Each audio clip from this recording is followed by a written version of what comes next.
Good evening, everyone. Let us start with the pledge. Pledge allegiance to the flag of the United States of America and to the republic for which it stands, one nation, under God, indivisible, with liberty and justice for all.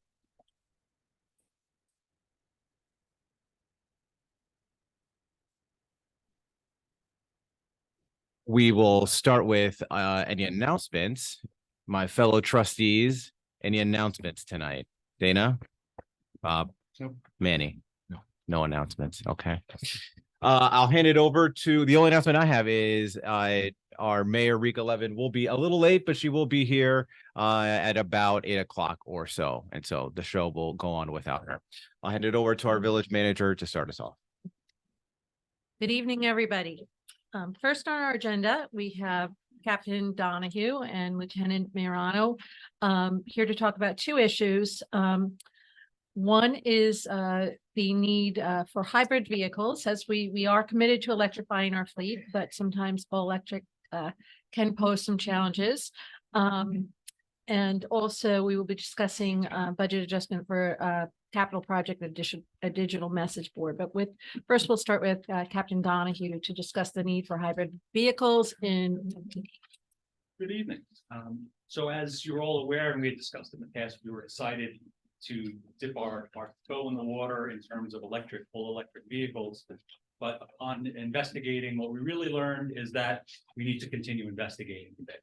So we're not quite ready in terms of the cost and structure of the infrastructure itself at headquarters, and in terms of how we would roll fully electric marked vehicles into our fleet and how that would work. So what we did learn is that we have some work to do to make that a reality. In the meantime, a large step toward that is going from full gas vehicles to hybrid vehicles. So if we go to the next slide, this is the 2024 police Interceptor, which is essentially a Ford Explorer that's built specifically for law enforcement. It is a hybrid vehicle, so it does use gasoline, but also uses a battery to power it. And if we go to the next slide, just some basic information about it. It is hybrid, as I said. It is a 41% improvement in gas mileage over a full gas model. It has full-time all-wheel drive. So as we transitioned in the years from having a winter fleet and a summer fleet, we used to have SUVs that we would sort of stockpile for the bad months, and then we would have Crown Victorias for the good months, and sometimes have chains on them and all the rest. But as far as advanced, thankfully, we have one unified fleet. So that's essentially the thrust of what I'm here to talk about today. It is a savings per unit over the electric vehicles. Obviously, there's savings anytime you go to hybrid or full electric in gas over time.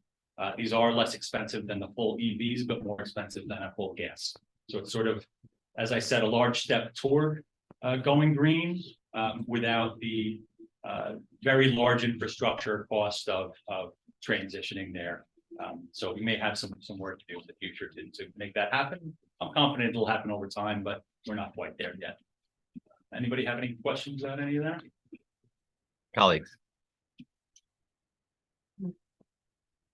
What were the I think it's on. It's on.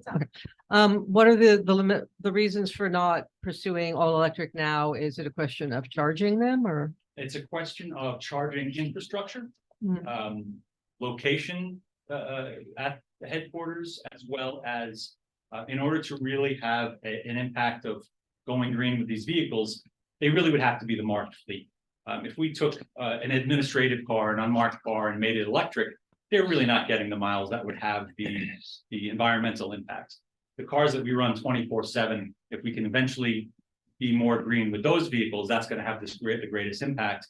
And we have to also figure out not only how we're going to charge these vehicles, but how we're going to roll them out in a way that we can keep cars on the road 24 hours a day and still have vehicles charging. So these hybrid vehicles give us the ability to, sort of split the difference. And also, frankly, they're available now. We can get them into our lot, whereas electric vehicles are really unobtainable right now through the dealers. So this is allowing us to acquire these vehicles right away rather than sort of hope that it works out. That was my other question, is whether they're even available, the electric cars. The EVs, it's very, Yeah. very hit or miss. We need specific types of Yeah. these EVs. We can't get, a regular passenger model. It needs to be upfitted a bit from the manufacturer. We were looking at Teslas at one point, but if we upfit them with lights and equipment, it could void the warranty. Then we were looking at the Ford Mustang, the EV.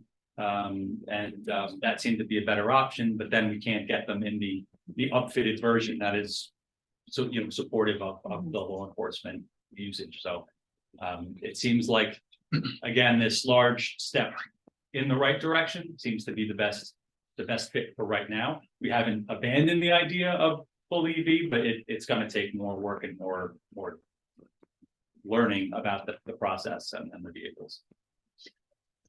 Unlike a city job, we don't have a fleet that we can use 1/3 of the day and charge it other times. We need to rely on our vehicles all the time. How many are you looking at? The 3. and what's the estimated cost? 72,000 a piece, and that's fully upfitted. Ready to And- go, Pardon? ready to go on the street. That's ready to go. And just as an idea, the EVs are about 67 and change just for the car. Right. So there is a built-in savings now. Of course, we strive toward those long-term savings of gasoline by going electric, but we're not ready to go in with, jump in with both feet quite yet. Manny? Thank you, Captain.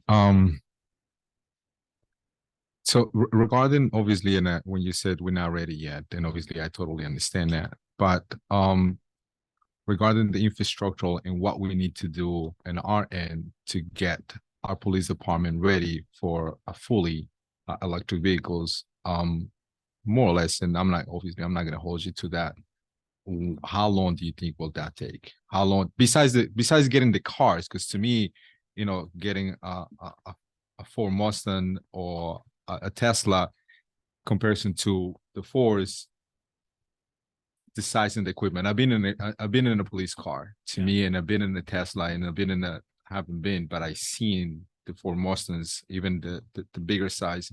I just don't think they can hold all the equipment that you guys have. So that besides the point, to make the building ready, how long do you think we'll need to have? So I totally agree that equipping them and loading them with all of the patrol equipment that we carry every day would be a challenge. They, due to how they're built, they're built to be very efficient. They are smaller and designed to be aerodynamic, so they're taking away a lot of that storage space. So you're right, that is a challenge. While I can't give a definitive timeline, we did have a contractor come in and look at our site, and it was in the high 6 figures just to partially electrify our lot, and that would give the access to, I think, 4 vehicles, charging, locations for 4 vehicles. We're typically running. I'm going to pose it. How many vehicles do we have right now? We have 14 marked cars, so this would be less than 1/3 of the fleet Got it. electrified. Okay. We weren't looking to get 4 right off. The idea was that we were sort of future proofing to a degree. Maybe get 1, 2, 3 electrics and start building from there. But again, that's a large cost. And also with our limited real estate there, these chargers and bollards necessary to protect the chargers from being struck are eating up square footage. And, you've seen our lot. Opening the door in that lot can be a challenge to squeeze out of these police Right. cars, especially with all the gear that we're carrying. So I get it. So yeah, this real estate is obviously a premium. okay. So it's not just the infrastructural to bring electrical equipment to that site, but also the site itself. It becomes a challenge. Yeah, it's the ripple effect, or the domino effect. You change one thing and all of a sudden Okay. you realize that we're not gonna be able to put as many cars in the lot. So how are we gonna deal with that challenge? And how are people going to walk through if we have these chargers here? And, so it does open up a whole Pandora's box of challenges. And, like I said, what we learned is that we have a lot more to learn. Gotcha. In terms of how to Okay. structure the lot, how to lay out the lot. We're looking at how to strike the lot so that we can most efficiently use every bit of space. So it's Got it. challenging. Yeah. For sure. So going back to what Bob asked you is that you were getting 3 vehicles. Is that what the budget was? I thought you said we're thinking about 4, or did I miss? No, I believe it was 3. There was 3? Yeah. Okay, all right. Okay. And obviously you said it's a savings anyway from getting It's a savings per unit. per unit. For sure. You know, we were obviously aiming for the higher cost per unit with the idea that there would be savings over time, but unfortunately, like I said, we're not ready to jump in there yet. And the lead time, you said we can get those before the end of the year, I'm assuming. So it is always a challenge with the dealerships, especially the way that our fiscal calendar works. They open the books, as they say, for orders and close them very quickly. It's a really difficult to time process. Sergeant McGovern does a tremendous job being in touch with these dealerships and getting it done. It's really you have to be passionate about fleet management the way that he is to be as good at it as he is. But we should be able to. We have our eyes on 3 specific cars, so we should be able to get them in the window. Yeah, I'm okay with this moving forward. Thank you, Captain. Thank you, Captain. Thanks for coming. All right. Thank you. I have one quick question for you. I have 2 quick questions. Number 1, do you know of any other departments that are fully electric? I know none that are fully electric. I know that New York City has purchased some vehicles. I couldn't tell you how many. I think that Yonkers bought 1 or 2. And it's sort of a meme on the internet that here they are on the back of a flatbed because they ran out of juice. So, you know, they're still learning, even as a large agency, how to integrate them into their fleet.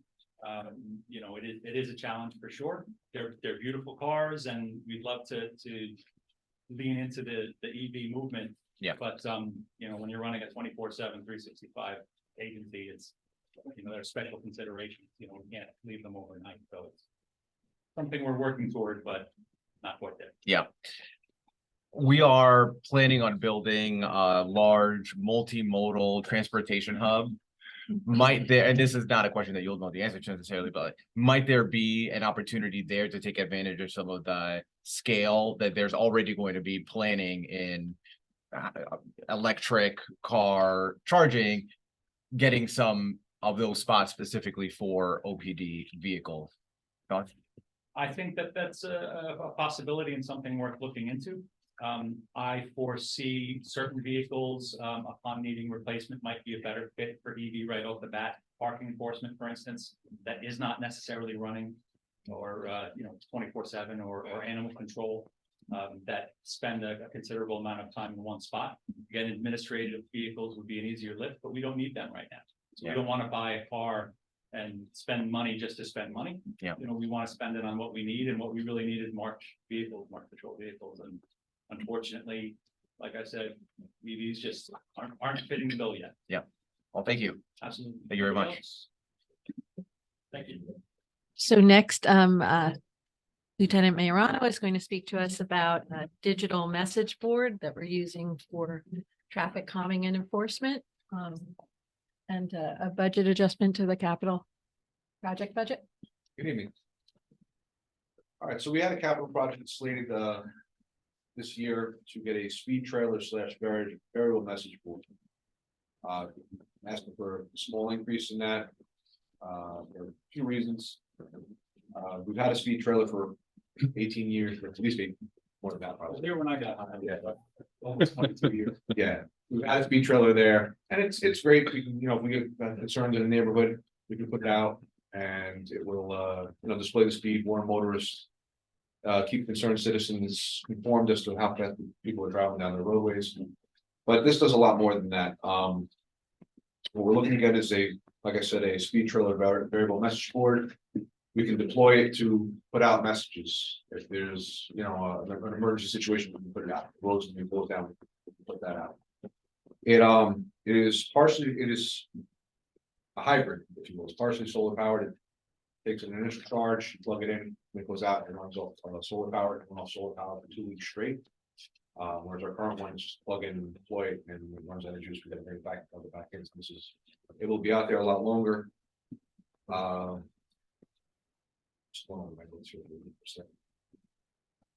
It collects data, so it collects the speed, time, location, traffic volume. So we can study with it. asking for an additional amount of money for it because we learned that we can get a license plate reader on it. That can provide valuable information for us. Say we have a specific offender, if there's a blue Chevy Malibu that's driving through the village every Monday, Wednesday, and Friday at 75 miles an hour. We can identify that car and I can direct patrol more precisely to locate and take action with that vehicle. The plate reader can also be used in, the information from the plate reader can be shared with the Westchester County Real-Time Crime Center. It can be used to apprehend violent criminals. It can also be used to locate missing and vulnerable people. When you're driving down the parkway, you've seen it a couple times, it'll say like missing person. I'm sorry, I should have you go, I wasn't really paying attention to the slide, I'm just looking. But it's a valuable piece of tool for us, piece of equipment for us. It's a force multiplier, it's a set of eyes out there when we can't be there. And just as a small budget, so that's fine. Colleagues, questions? Go with it. No. With the savings of the vehicles, I'm sure we can afford that. And I think I read some of the stuff. I seen those around Westchester a lot, and I think they're very helpful. So I'm okay. It's not that much. I think it's like $3,000. You're asking for a difference. Yeah, it's a little over. Yeah. $3,060. Yeah. So I'm okay with that. Now we only budget for one, sure. Yeah, Okay. we'll keep, the one we've had, like I said, it's 18 years old, we'll Yeah. keep using that, Yeah. but we'll have this in addition to that as well. I mean, that's at 18 years, it's probably nearing the end of its lifespan, but we'll keep using it as long as it still works. Yeah. Paid for itself. Yeah. Thank you. I'm okay. The only question that I have for clarity, the plate reader is not connected to the speed that the machine is picking up, correct? So it's not like, oh, you're going too fast, we read your plate, expect a ticket. It's not, No, it doesn't no, work exactly it- like that. We will have all that data available to us, but it's not gonna self-generate a ticket. Right, Those technologies do exist. Usually those technologies involve a study and Right. placement and so forth. Right. So this is more, Indian villages complain about cars driving fast, so there we can put it in that neighborhood for that. We can collect data and then we more precisely have patrol respond. Sound like Easy Pass, they send you the bill in the mail? Not quite. right, yeah. After that, we can just put humps on the roads too, slow them down. Yeah. Not our department. Lucky. I just needed to say that. All right, thank you. Thank you. Appreciate it. Guys. Thank you. That's it. You can stay, you know that. I know you had it there. Pressing business. Thank you very much. Sorry, Manager Story, just before the gentleman from OPD take off, just so the board and the public are aware, one of these requires a resolution, the other does not. So the first one is already in the capital plan, nothing requires a resolution. The second one, you'll have a resolution on the meeting next Wednesday, Just for the adjustments. correct? just for the adjustment, correct? Thank you. Thank you. Thank you. Thank you. Next up, we have Valerie Monastra, our planning consultant from Nelson Pope Voorhees, to discuss two items that have been brought to the board earlier and then were referred to the planning board for review, and that would be the payment in lieu of parking plan, but otherwise known as a pilot, and the review of cannabis growing facilities. With that, I'd like to turn it over to Valerie, who can provide more information on the planning board recommendation. Great, good evening. So I'm gonna start with the payment in lieu of parking. If the board remembers, this was sent over to the planning board for review and recommendation, and just for the public's information. Currently, there is a parking waiver provision for the Village Center, Station Plaza North, and Neighborhood Centers, 2 zoning districts. And so there has been a request from the planning board as well as other staff to take a look at the waiver requirements, because right now the waiver requirements in the zoning code requires the planning board to issue the waiver if they meet minimum criteria. And at this point in time, I think everyone agrees that parking is getting tight in some of these districts, and it's worth taking a look at this parking waiver and trying to provide additional provisions as well as some potential fees in order to offset some of the impacts, the additional parking on-street parking under it causes for the village. So this, the proposed changes were sent to the planning board, and the planning board had a couple of suggestions.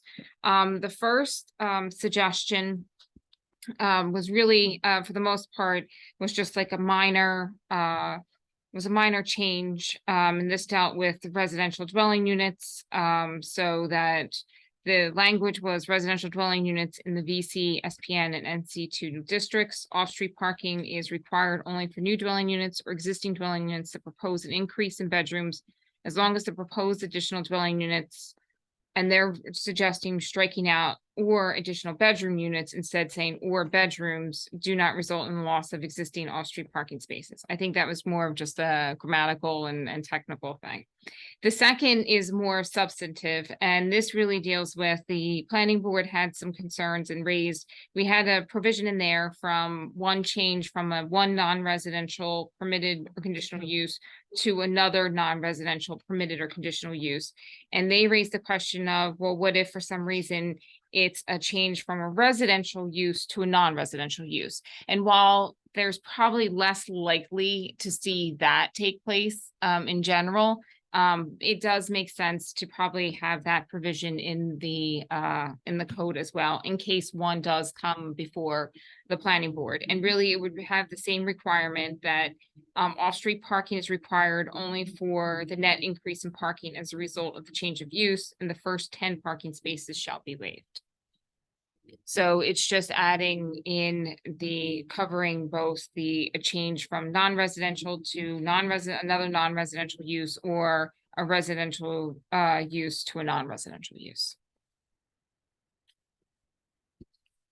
Then the last recommendation from the planning board dealt with the process itself.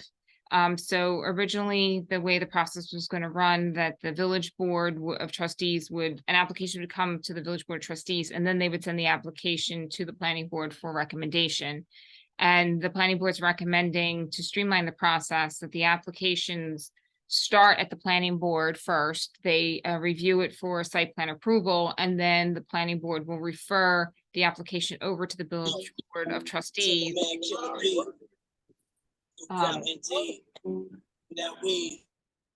And then at that point, they would refer the application over to the village board of trustees for a fee in lieu of parking. So instead of the application starting at the village board, then going to the planning board, and then coming back to the village board, it would start at the planning board and then be referred over to the village board for the payment in lieu of parking. So those were the suggested changes by the planning board. And if this board is amenable to those changes, we can easily work those in.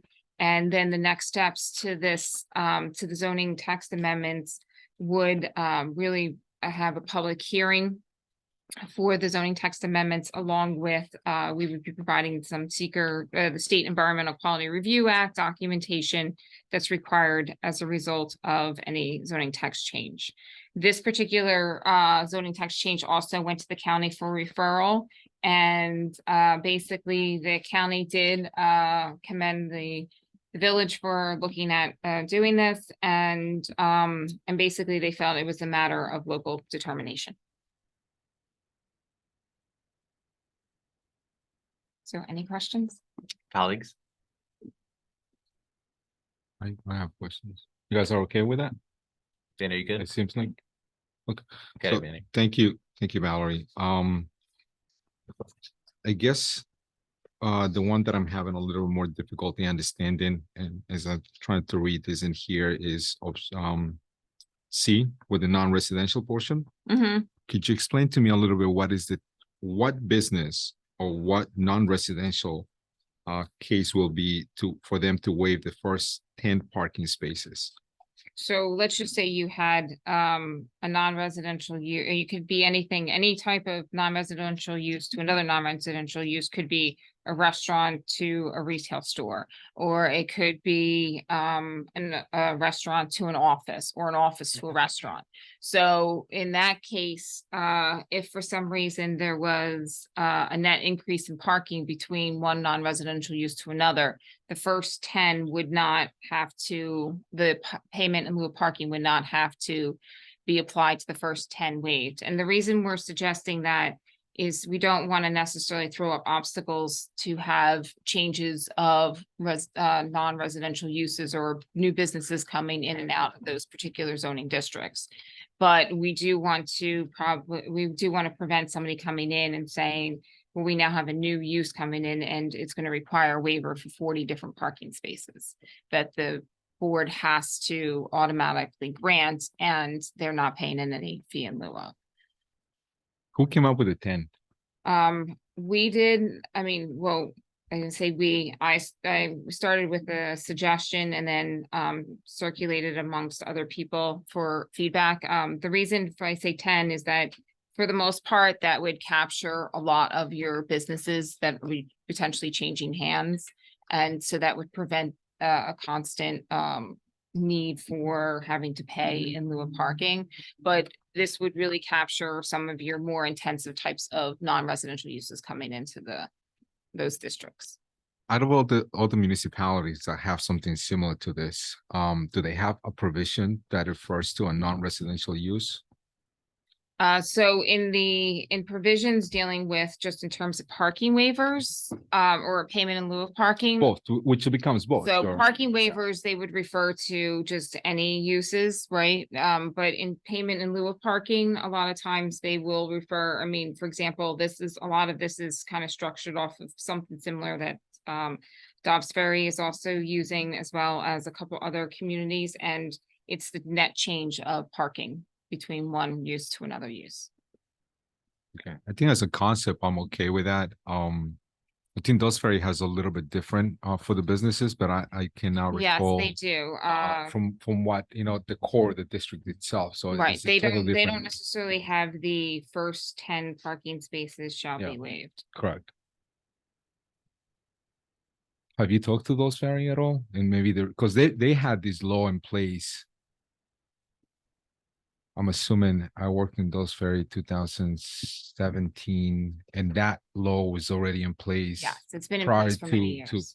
before that. So Yeah. obviously, so have you talked to anybody there and see how that works for them? Yeah, so I actually work with the Village of Dobbs Ferry as well, and so it does actually work very well for them, Okay. to a larger extent. I think the biggest issue with the fees, and because this would be a big change from, we're automatically waiving all parking now, and then we would, if we went right from waiving everything to all of a sudden everybody has to pay a fee no matter what, we were suggesting waiving a certain number. If the board wants to reduce it, that's fine. But I would recommend not eliminating it For altogether. the non-district, for non-residential use. Well, yes, for definitely for the non-residential uses. I mean, I'm only one board, so I need to kind of understand, because I know there's other municipalities besides Dobbs Ferry that has something similar to that. I have to go back to my Right, I notes mean, I myself. provided the board a number of different municipalities, I believe. It was like, I believe Tarrytown has one, I think Hastings has one. There's a number of communities that have various, parking waiver, but some of them just actually do a blanket waiver, and then some have the payment in lieu of parking associated with it. Again, so it feels like I'm the only one who has a concern for that. I believe, I don't know what Omar thinks, but it seems like Dana and Bob are okay with that. So I'm going to defer that to, well, you didn't have any questions. I don't have a concern with it. Okay. All right. And I guess I cannot speak for everybody then. I have concerns that just on the numbers of the waivers of the 10. Right, so we can, I mean, if you would like to have a discussion of potentially reducing it, I'm happy to, make that change. But again, it's just me right now. Bob, were there any concerns specifically that you wanted to raise that Manny hasn't already? Well, number one, the mayor's not here. That's a concern for me. Right, even though we have a quorum. I still think we need to just dive into it a little bit deeper. Before we just wave the magic wand over it. So I can, if we want to wait for the mayor, I can move on to the next topic if you'd prefer, and then we can circle back if that would work for So everybody. I think that those are also, she said 8 o'clock. Is there anything that there's we can about, jump out of order? Because I think cannabis is the next topic, correct? Right, and that's, So, that should be an easy, I think that's actually gonna be an easier one, because the planning board had no recommendations, so really Okay. at this point, it's All right. for the. So let's do that. Let's table this and then let's move ahead and then circle back. Okay. So the second is the cannabis, and this really deals with the cultivation, processing and distribution. And so again, I think this board we saw a version of, or actually this, oh, there's the mayor. I can. Sorry. No, that's fine. I'll just wait for you to get settled because I just started. Okay. Thank you. Okay, so we were discussing the payment in lieu of parking, but then we wanted to wait for you before we dove into a lot of the substantive discussion. So then we were going to move on to the cannabis because that was a little bit easier. Okay. So I can start with the cannabis and then we can go back to payment in lieu of parking. Whatever you want, that's Okay. nice. Bob. So the cannabis, this was a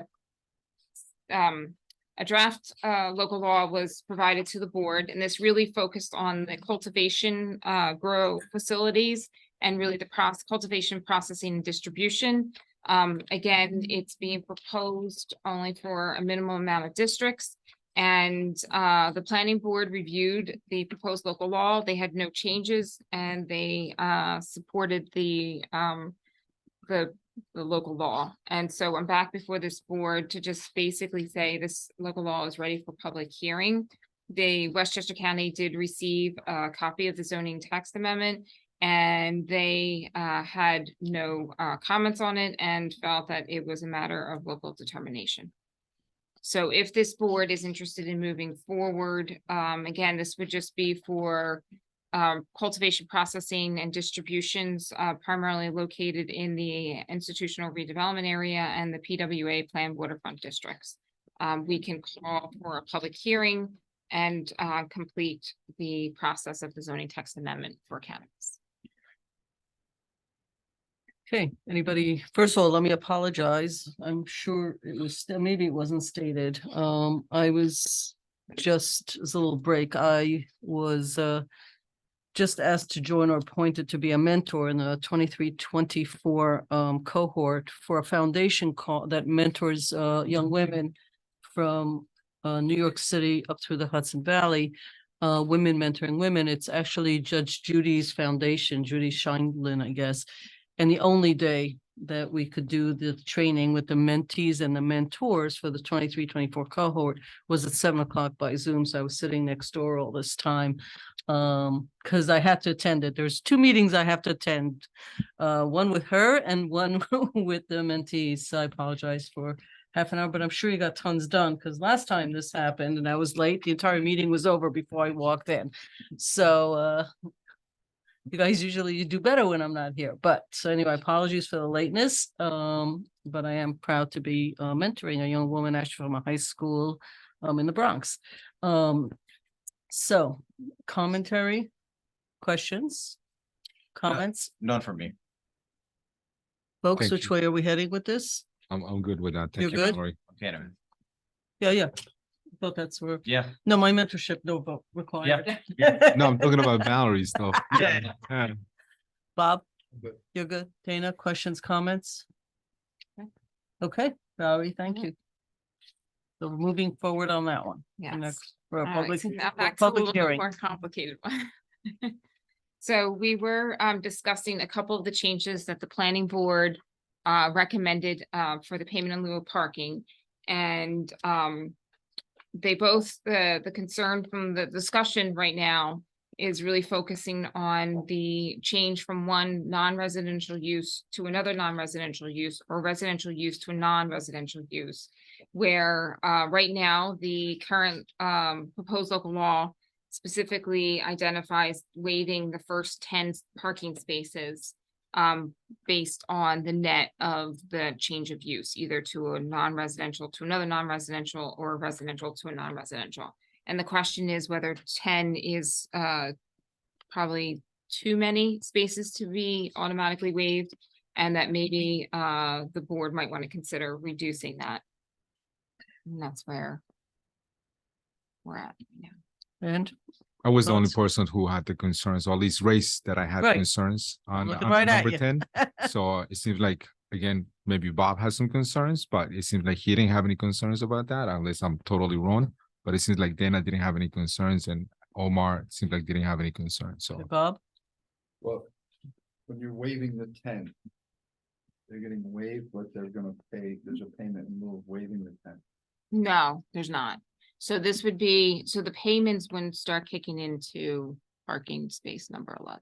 So we need to give a real general example. Yeah. Just to paint a picture. Do you wanna, like, So, for example, I think recently we had, on Spring Street, we had one that was moving from like, I believe it's like, it was like a retail to like a pizza shop, and I think they required 8 spaces in Mhm. order to make that change. And so this would allow for that change to take place without them having to pay for the payment in lieu of parking for the 8 spaces. But for example, the Olive Opera House, which was just approved, that had a tremendous amount of spaces, upwards over like 50 space, right? And so they would be required to pay in the future for the payment in lieu of parking. and if they would have needed 100 in that example, they would pay for 90. Right. So the conversation is about what's a reasonable number of spaces in commercial layouts where the retailer, I guess, would not have to pay for the first X. After that, they have to pay because they're taking up what one might say is an unreasonable amount or an unfair number. And how would that look? How would that plan? I mean, there are tags, like how is this working? So typically a payment in lieu of parking, like once applications before the board, and you agree to that, have them pay for that payment in lieu of parking, then they would pay the funds prior to getting issuance of a building permit. I think the biggest difference, I think what we're also trying to encourage is for people to look for opportunities to provide parking on site as well. Because, you know, so instead of, because right now there is no incentive to do that in the current zoning chapter. So this would also provide the opportunity for people to look at their site plans or maybe decide maybe they don't need that extra, maybe And what's the residential unit. pricing per? Right now, that's the other thing that's up for discussion. We did submit suggestions from 1 to 5 spaces, 5,000 each space, 6 to 10 spaces, 10,000 each space, 11 to 15 spaces, 15,000 for each space. Per year? No, just One one time. time. And then it goes up in increments of $5,000. And what is the multimodal, what is the cost of building that per space? Per space, I don't remember offhand, so I want to say it's between $20,000 and $40,000, but it depends, 20 and 30, right? Yeah, so the total cost of the multimodal parking lot is estimated at $12 million right now, though. So theoretically, while we do have about $3 million worth of grant funding towards that, we would be using the rest. You know, we would have to bond for the rest. So theoretically, the payment in lieu of parking can go towards the debt service on the multimodal site, which would offset our debt service. Or it could be invested in other ways to create more efficient parking solutions within the village, depending on where the building is. Right, so you know, the thing that I'm thinking about. The thing that, have I mentioned how many times I hate this setup yet? But I know it's temporary. So, you know, in real estate, there's a curse, like in Westchester, right? For commercial real estate, there's a per square foot cost of, I don't know, whatever it is these days. $22, I don't know. Every building, you can ask any realtor, they'll tell you exactly what a commercial building south of 287, on 287 and north of 287 costs. It just every year it changes and they all know. That's how they figure it out. So we could spend like months on this trying to figure out the cost of a parking space in downtown Ossining.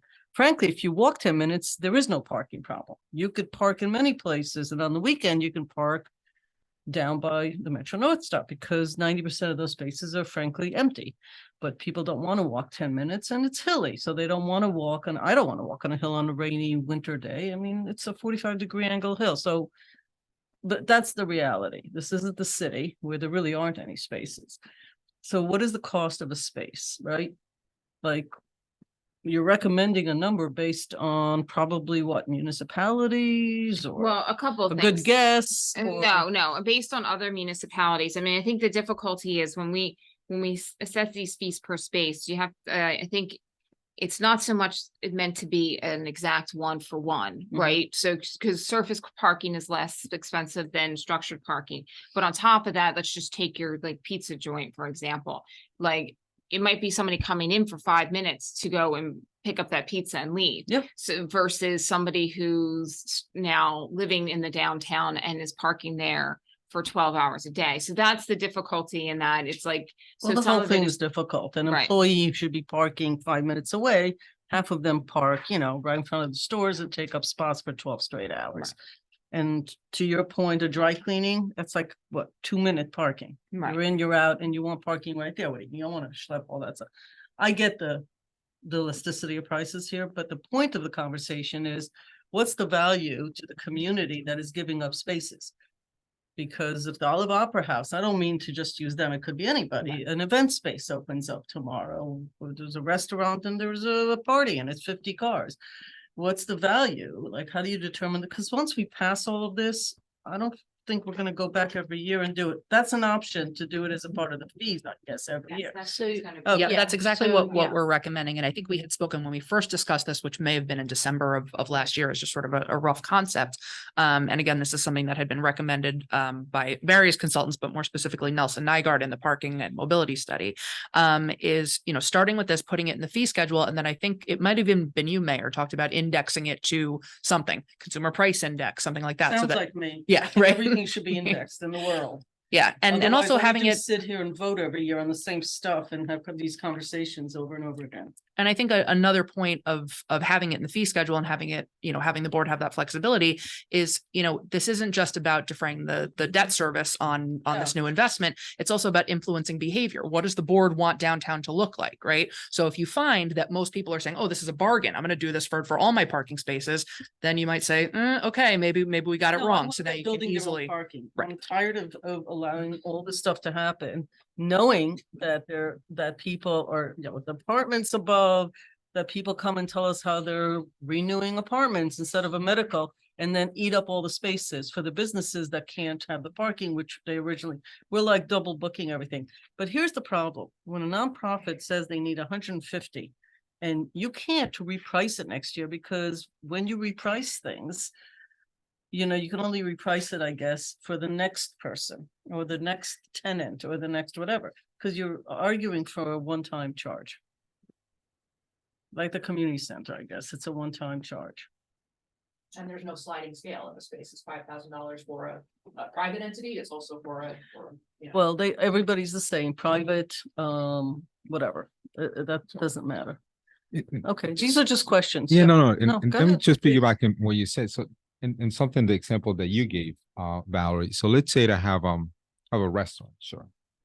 It's non-residential. And technically, I'm just gonna put a number. I need, based on the calculations of that, I'm gonna need 15 parking spaces. Based on what we have right now, the recommendations 5 of those spaces will be counted towards Right. the fee. Right.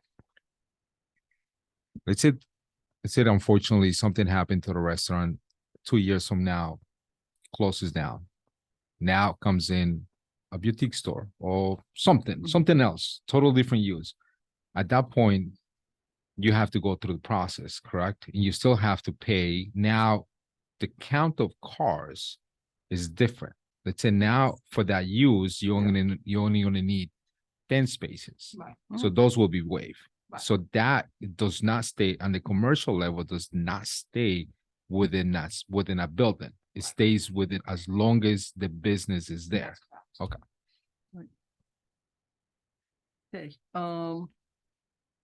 so the ask for tonight is for us to decide on what specifically, Well, her recommendation was, again, 10 10 spaces. spaces, again, Free, I'm only the only one who raised that question. right, So if the rest of the board or the majority of the board are okay with the number 10, then it goes without saying. what, do you not like the concept, or you don't want that? I don't number? mind the concept because I think for me, helping a business is a good thing. Sure. Right. I mean, we're trying to encourage people to Right. put a business together. I think the concept that I have is not 10.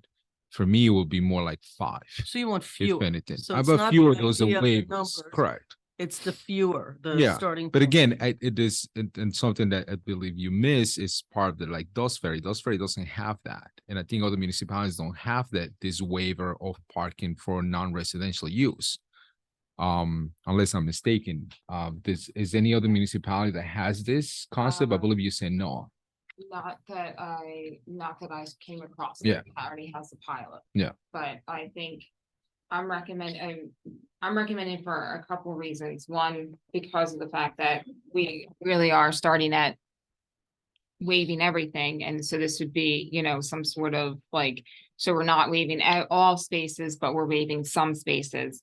So I would recommend at least some number being waived. The second thing too is, the number of businesses that you have in your downtown versus like where, like, for example, like some of these other communities that you're looking at, Mhm. you have a lot more businesses and you have a lot more, residences that are located in not only the VC district, but the SPN district and the NC2 district. So, so those are all located in your downtown areas and then also in along like Camp Woods Road and some of those other areas where you do have existing businesses and there's just very limited parking. So this is just to try to prevent any obstacles from people deciding not to invest in businesses within those areas because of the parking. So I just want to be clear. New build, infill. Because Olive Opera House is not an infill. It's the same building. They're putting canopy, they're redoing the inside, they're doing they're fixing things. That's not a building. So Right. new build they can't buy out of this. See, what I don't like about all the ETPA stuff that passed on is that people can buy out of it. So Scarsdale for years has just bought out of the whole system because they have enough money to do that. I don't want developers and builders and commercial folks with employees buying out of things rather than building parking, which is what I would prefer that they would do if they're able to build, because if it's a new build, they should be building and parking.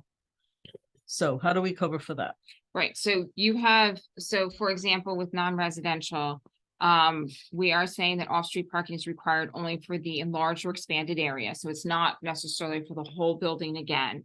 And then, as long as the proposed non-residential use is to remain unchanged and the proposed expansion does not result in the loss of off-street parking spaces. And so that difference in, like, let's say, for example, that expansion, that's what they would have to either provide off-street parking for, or they could pay in lieu of for those couple spaces. And so that's where, but because you're charging, people are going to start looking for potential alternatives right now. And we can monitor that, right? If we find that people are saying, well, we'll just pay the money and that's when we can shift that a little bit. And part of that is to have the fees to help with some of the behavior. And what we're, you know, for example, we're also seeing like residential dwelling units, people coming in and just automatically putting residential dwelling units and not providing any parking and just coming in right away saying, we're not putting any parking in. And technically right now, the zoning, the current zoning automatically more or less provides them a waiver so that they don't have to provide any So they parking. won't get a waiver anymore for that. So, right, so now they would have to provide Provide or pay. parking or pay. But I think to your question, Mayor, there's no minimum of how much they must provide. Right. So to your point, if they said, okay, I'm gonna need 100 spaces and I'm flush with cash, I'll pay in 100, no problem. Now, that doesn't necessarily mean that you automatically have Because to give honestly, it to at them. $5,000 a spot, it's nothing. It's still gonna Right. come to this board, though. Right, it's just still, gonna- that's the thing, it's still gonna come to this board for Yeah. consideration Yeah. and also the planning board for consideration. And now the planning board will be able to ask those kind of questions as to why can't you put this on? Or maybe you don't need to have these 10 extra units, maybe we reduce it to a number of units that are more acceptable in order to deal with the parking situation. And it's in only specific zones, so. It's all the zones that currently have the parking waiver applied to. For now, at least. Oh. Which is just these. We can only vote for now. I can't vote for a theory. So I'm a little slow, Okay. Oh, don't say that. and tonight. And could you explain the rationale for waiving at all? For waiving 10 spaces? I'm sorry, what did I? Oh, no, I thought you meant waving at all, I was gonna say. No, she meant that, No. why even Yeah. bother with So- the 10 Yeah, why spaces? is- And Why? so truthfully, in downtown areas where you have limited parking, to require that all businesses or all new units have to provide their full amount of parking becomes very difficult. And then that starts becoming an obstacle for like redevelopment. These are parking spaces they don't have to provide or pay. That's correct. For the initial 10, for the initial 10 spaces for change in use. From one residential, non-residential use to another non-residential use. The other So that's all scenarios, subsequent, so like Right. that's after somebody's come in, they did their payment in It's lieu new. of parking. Now, they had a pizza parlor to Valerie's older, other example, and now they're changing it to something else where the parking requirements differ. If the parking requirements go up, they'll have to pay for every space over 10 spaces based on the fee schedule. If the parking is under 10 spaces, they don't have to pay at all because you're net neutral on Right. that. Or you maybe gain some space. The idea is that you want to promote small businesses, but you don't want developers and larger places to do what they've been doing. Which is they build to the edge, they provide no parking, they tell you what a favor they're doing for you. And then we have the same linear foot being competed for by like residents and handicapped. And, the people that just need 10 minutes to get a coffee can't park there. And the employees of some of the bigger places who park, which is nice, but they could park behind. But they're not really forced to. So it is a lot more, to me, the money is negligible, because if you're gonna charge for space, this is not enough money. It's about behavior, it's about people stopping and thinking. And you will have to say that if you go from a restaurant that maybe has 8 employees at all times and any given time, 30, 40 people. And turns into a dry cleaner, they need fewer, it doesn't work the other way, it doesn't matter, right? Because 10 will cover you, the dry cleaner will sit there and go, yeah, I have enough space. The question is that the people with deeper pockets will build more, overcrowd, and have no parking for the people that are supposed to live in there. And that's really what we're having. You can see it all over the place. And I think that's what we're trying to mitigate. Am I correct about that? That sounds And so exactly 10 right. spaces is probably, if I think about a small business, couple of employees and people coming and going, like a deli or whatever, a barber, whatever, like it's a coming and going kind of business. Okay, so I mean, I don't know if it's 6 or 8 or 9 or 10, and we can spend hours on that. To me, 10 feels fine. Somebody, if you want to argue for fewer, that's fine too, but I feel like most people are okay with 10, as they've already stated. Mhm. But I think 10 is probably as much as I would, probably you guys came up with the right number. I think where existing businesses now, even if they change the business, we're in a village where they got 10 spaces. I'm sorry. Where do they have 10 spaces? None of them do. Unless it's a big, what you call it, Four Seasons parking lot or something like that. They don't, we're waiving, in my eyes, what are we waiving except for new development? Which I understand. But for a pizza joint or anybody. Most of them are in plazas or the same, what are we waiving? But if I But can, we're- exactly that's what- the whole point. Right, We don't that's want to the hurt the point. ones that are, oh, sorry, go ahead. The example I keep thinking about, if I created, I don't have the, thank you, Valerie. Barber The- shops and pizza stores, that's what we have a lot of. Yeah, so let's say, for example, you have an office that's very, very small, and that person only would have needed 2 parking spaces, and it's been there since 1984. Now that office has gone out of business and it's empty. The only people who are looking to put something there are pizzerias or a deli or a barber shop. And so the requirement for them would be 15 spaces, say. Well, now there's no longer a waiver to give them, so you're gonna tell them, okay, here's your parking bill, it's $65,000 you gotta pay. That office is gonna sit vacant, right? So now, at least this way, if you're waiving the 10 spaces, the pizza guy can say, all right, I can do 5,000, that's reasonable, 5,000 I can do. I don't even know if he needs more than 10. Well, I'm not sure, but I'm just, You're not hurting the current businesses. You're not hurting small businesses. You're going to set boundaries for people who are larger and are eating up the spaces that the smaller businesses suffer because of them. And they have the pockets to build parking. In the first place, in the first instance, they should be building parking. Right, so for all new construction or new That's units, the idea. they will have to either provide parking or pay in lieu of parking. And they don't get the waiver. And if the economy changes and businesses change in, a decade from now, and the world looks very different, because the world today looks different than it did 10 or 15 years ago, and you can go every decade and a half, that board will have to take this down or increase it or do whatever. But for our purposes, I think for the next decade, given what we have in the pipeline, it makes sense to me. So my last Problem? Is there? question is the fees. Yeah. Someone pays the fees. Mhm. Where are the fees going? I think she just, go ahead. I think you guys mentioned something very, Yeah, but yeah, they you usually. did it very quickly. Yeah. You did it very quickly. and again, I think because we have a long agenda tonight, we were trying to be concise, but we can go back and sort of refresh the board on some of the finer points. Like I said, we've been having this conversation in fits and starts for a while. But basically by developing this PILOP, this payment in lieu of parking, all of the money from these fees must go to what the board says it goes to. So you could be very, very limiting and say it must go to the multimodal transportation hub, end of story.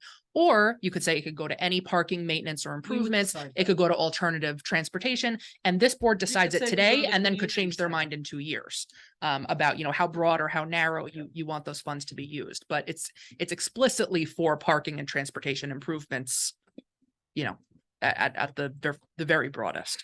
It's a resolution or it's a code? This is something that's going to go into the village code once decided, and the village code, Jamie, I'm not sure if you are able to share screen.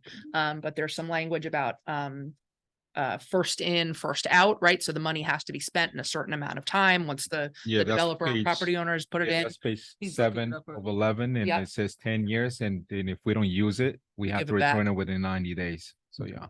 So we're gonna make it in a way that's not singular, but not wide open. So that you have enough. You could do it to 2 or 3 items so that you're not left hanging out there. Right, Okay. and then- If you go to page 7, Yeah. No. it should be the other document. I think the draft, Yeah, the one that says draft in lieu of Yeah. parking. and that's page 7 on that one. At least, That's, There we go. Yeah. Use of funds, right? that's number 5.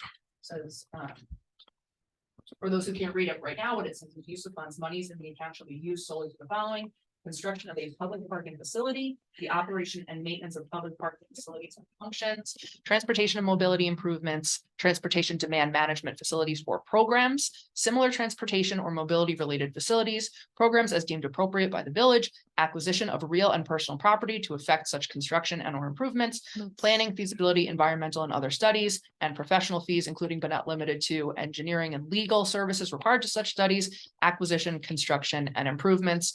And then the next section is what Trustee Casada just mentioned. It's first in, first out. The money has to be spent within 10 years, or we need to return it to the person who made that deposit. Right. That's a pretty wide range. Right, so the in lieu of parking fund is gonna be a separate fund. It's not going into a general fund. Correct.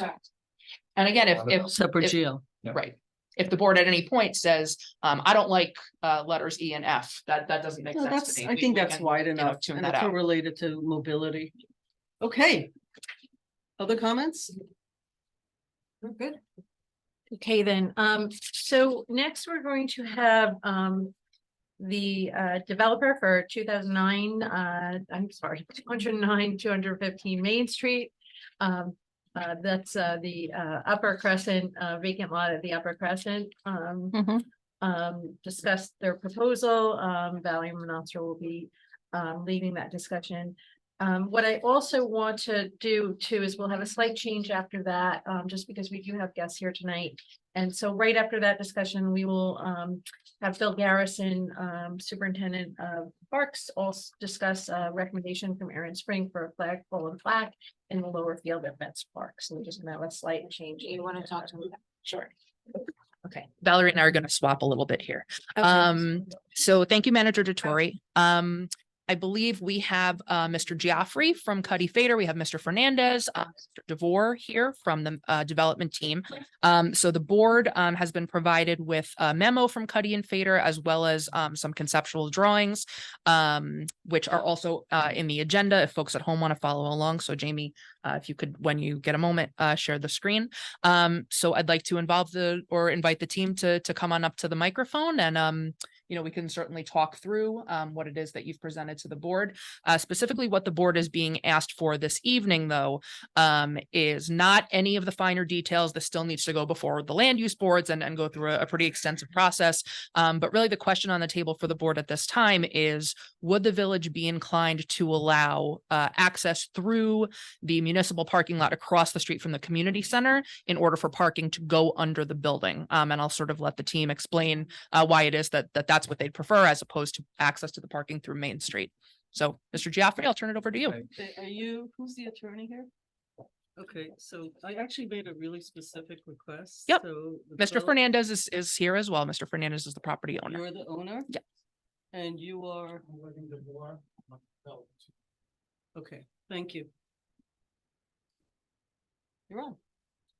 Good evening, Mayor, trustees. For the record, my name is Tony Joffrey. I'm the managing partner of Cuddy and Fader. It's a law firm located in White Plains at 445 Hamilton Avenue. I'm here on behalf of Midas Main Street Corp. And as was indicated, representatives of ownership, Mr. Fernandez and Mr. DeVore, are here in support of the application. Unfortunately, on short notice, in order to be before the work session, our architect is not here this evening, so I'll do my best to try to fill in with another discipline. The subject premises, 209, 215 Main Street, is classified within the VC Village Center District. Mr. Geoffrey, is Mr. Fernandez with you? He's on Zoom? No. He is not. Okay. No. The lot is an approximately 8,179 square foot lot. And is situated on Main Street. It's currently a vacant lot right now that has commercial buildings both to the north and to the south, and parking to the west, which is a village-owned lot. Our proposal is to redevelop the vacant lot with a 3-story mixed-use development. We're proposing access to the development will be from the rear as opposed to on Main Street.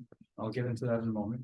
And we're intending to enhance the commercial and pedestrian streetscape in this area with an appropriately scaled development. I think the picture that's on the screen right now, which is a rendering of what we're proposing, is probably the best viewpoint. As you can see, what's being proposed right now is appropriately scaled with the existing buildings, on both sides of the situated premises. At grade, we're proposing 2,100 square feet of commercial space with 15 residential apartments above, which are proposed to be comprised of 401 bedroom unit, 4 one-bedroom units and 11, not that big. It's not okay. that big. Everyone just fell out of their chairs. Yeah. And Not 11 to- See, we're paying attention, not to worry. and 11 two-bedroom units. We are proposing that 10% of those units will be affordable units as well. Below what you see in access from the rear, we're proposing a parking garage. And following along your last conversation, we're proposing 32 spaces where only 27 spaces are required. So we are going to be meeting that requirement. We're going to be providing extra parking that meets both the residential demand as well as the commercial demand, which will not be an issue, particularly given that this is a new development. The reason we're here before you, as Maddie indicated, is we are proposing access from the municipal lot. We believe that that's an appropriate request and is one that will be consistent with your comprehensive plan. We provided some citations within the materials that we submitted to you, identifying the consistency with your comprehensive plan. And what this will do is this will not break up Main Street, and again, if we did provide access from Main Street, it would effectively be a 5-point intersection, which is probably not a real safe thing, and probably not something that would be welcomed by either traffic engineers or certainly representatives of the police department here. But you have an existing municipal parking lot to the rear, which we can access the building from. And by doing that, not only will you eliminate any potential traffic issues on Main Street, but you'll also be able to keep the commercial development and improve the ground floor from Main Street with appropriately scaled commercial development. It'll keep the pedestrian streetscape and will enhance the economic base of the village. As you can see on the screen right now, that's the parking level. We are proposing 22 stackers. 22 stack spaces along with 10 South Park's spaces just pull out without the stackers. So that's the proposal in a nutshell. I can go in a little bit more detail with respect to the proposed development. The plans that you do have do show the additional levels, but those are things that will be reviewed, assuming we get to the planning board stage. But we did want to speak with you. We did have a rough pre-application meeting with staff to go through this. It was recommended that we do appear before you for this conceptual discussion to see that this is something that you would be willing to consider. I think it makes a lot of sense. It will help redevelop this smaller lot. It is a much more difficult lot to get the space, but we think giving the access to the municipal lot the rear makes a lot of sense for this development. Thank you. The parking double stack, does that mean they're digging down or what's the double stacked? Anybody? Oh, so go this way. So as you see, you'll see the 10 spaces on the right-hand side of the screen with ADA. So that will be someone just like a regular parking space like we have outside of the lot. I believe there's a rendering in there. On the left. Yeah, on the left side, so we did bring some visuals, so this is an example of a stacker space. Oh, These that's are what they're being- called? I've been parking those for years in Yeah, the city. so, yes, and these are becoming much more widely used in Westchester County with developments in order to meet. That means you'll have to have a person there all the time. So we have, there are a number of ways, and depending upon the system, in order to utilize this type of system, whether it's valet, whether it's self-park, there's a number of different ways that this can be achieved. But this is just a picture of the concept for in order to achieve the demands and exceed the parking requirements from the village. I've gone on that property in the back since this was coming up. It doesn't look big enough for any of this. I must not be visually adept at this. Not big enough to put under a building, all of that? If you have the height, Yeah. it doesn't matter, it's the height, sure. Okay, so the Midas building next, I mean, you have to look at I'm sure you're looking at to see whether it fits. Is it higher than the building? You own Hernandez, you own the building next to, No, just a lot. I mean, if just you on can the put lot? the, So if we can go back just to the. if you go back to the rendering, I think you'll the see. rent is a little off though. So The Midas building looks much lower. the party is like 11 I think it's like, the window, the location on the parking, the municipal parking, I think we have the 14 feet, we already made it. It's, So it's higher than the Midas building Yeah, next so to it. you see the building, the Midas building to the right will be lower. And, yeah, it's not- and I want to, yeah. Yeah, by a floor, because the Midas building's actually pretty high up. I mean, it's a hill. no, that's AMSL. Yeah. Or conceptual.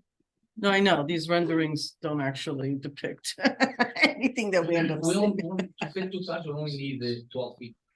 So the building on the left side, again, there is a grade and slope, but on the left side of the building, it'll be approximately, and again, I'm not the architect, but it's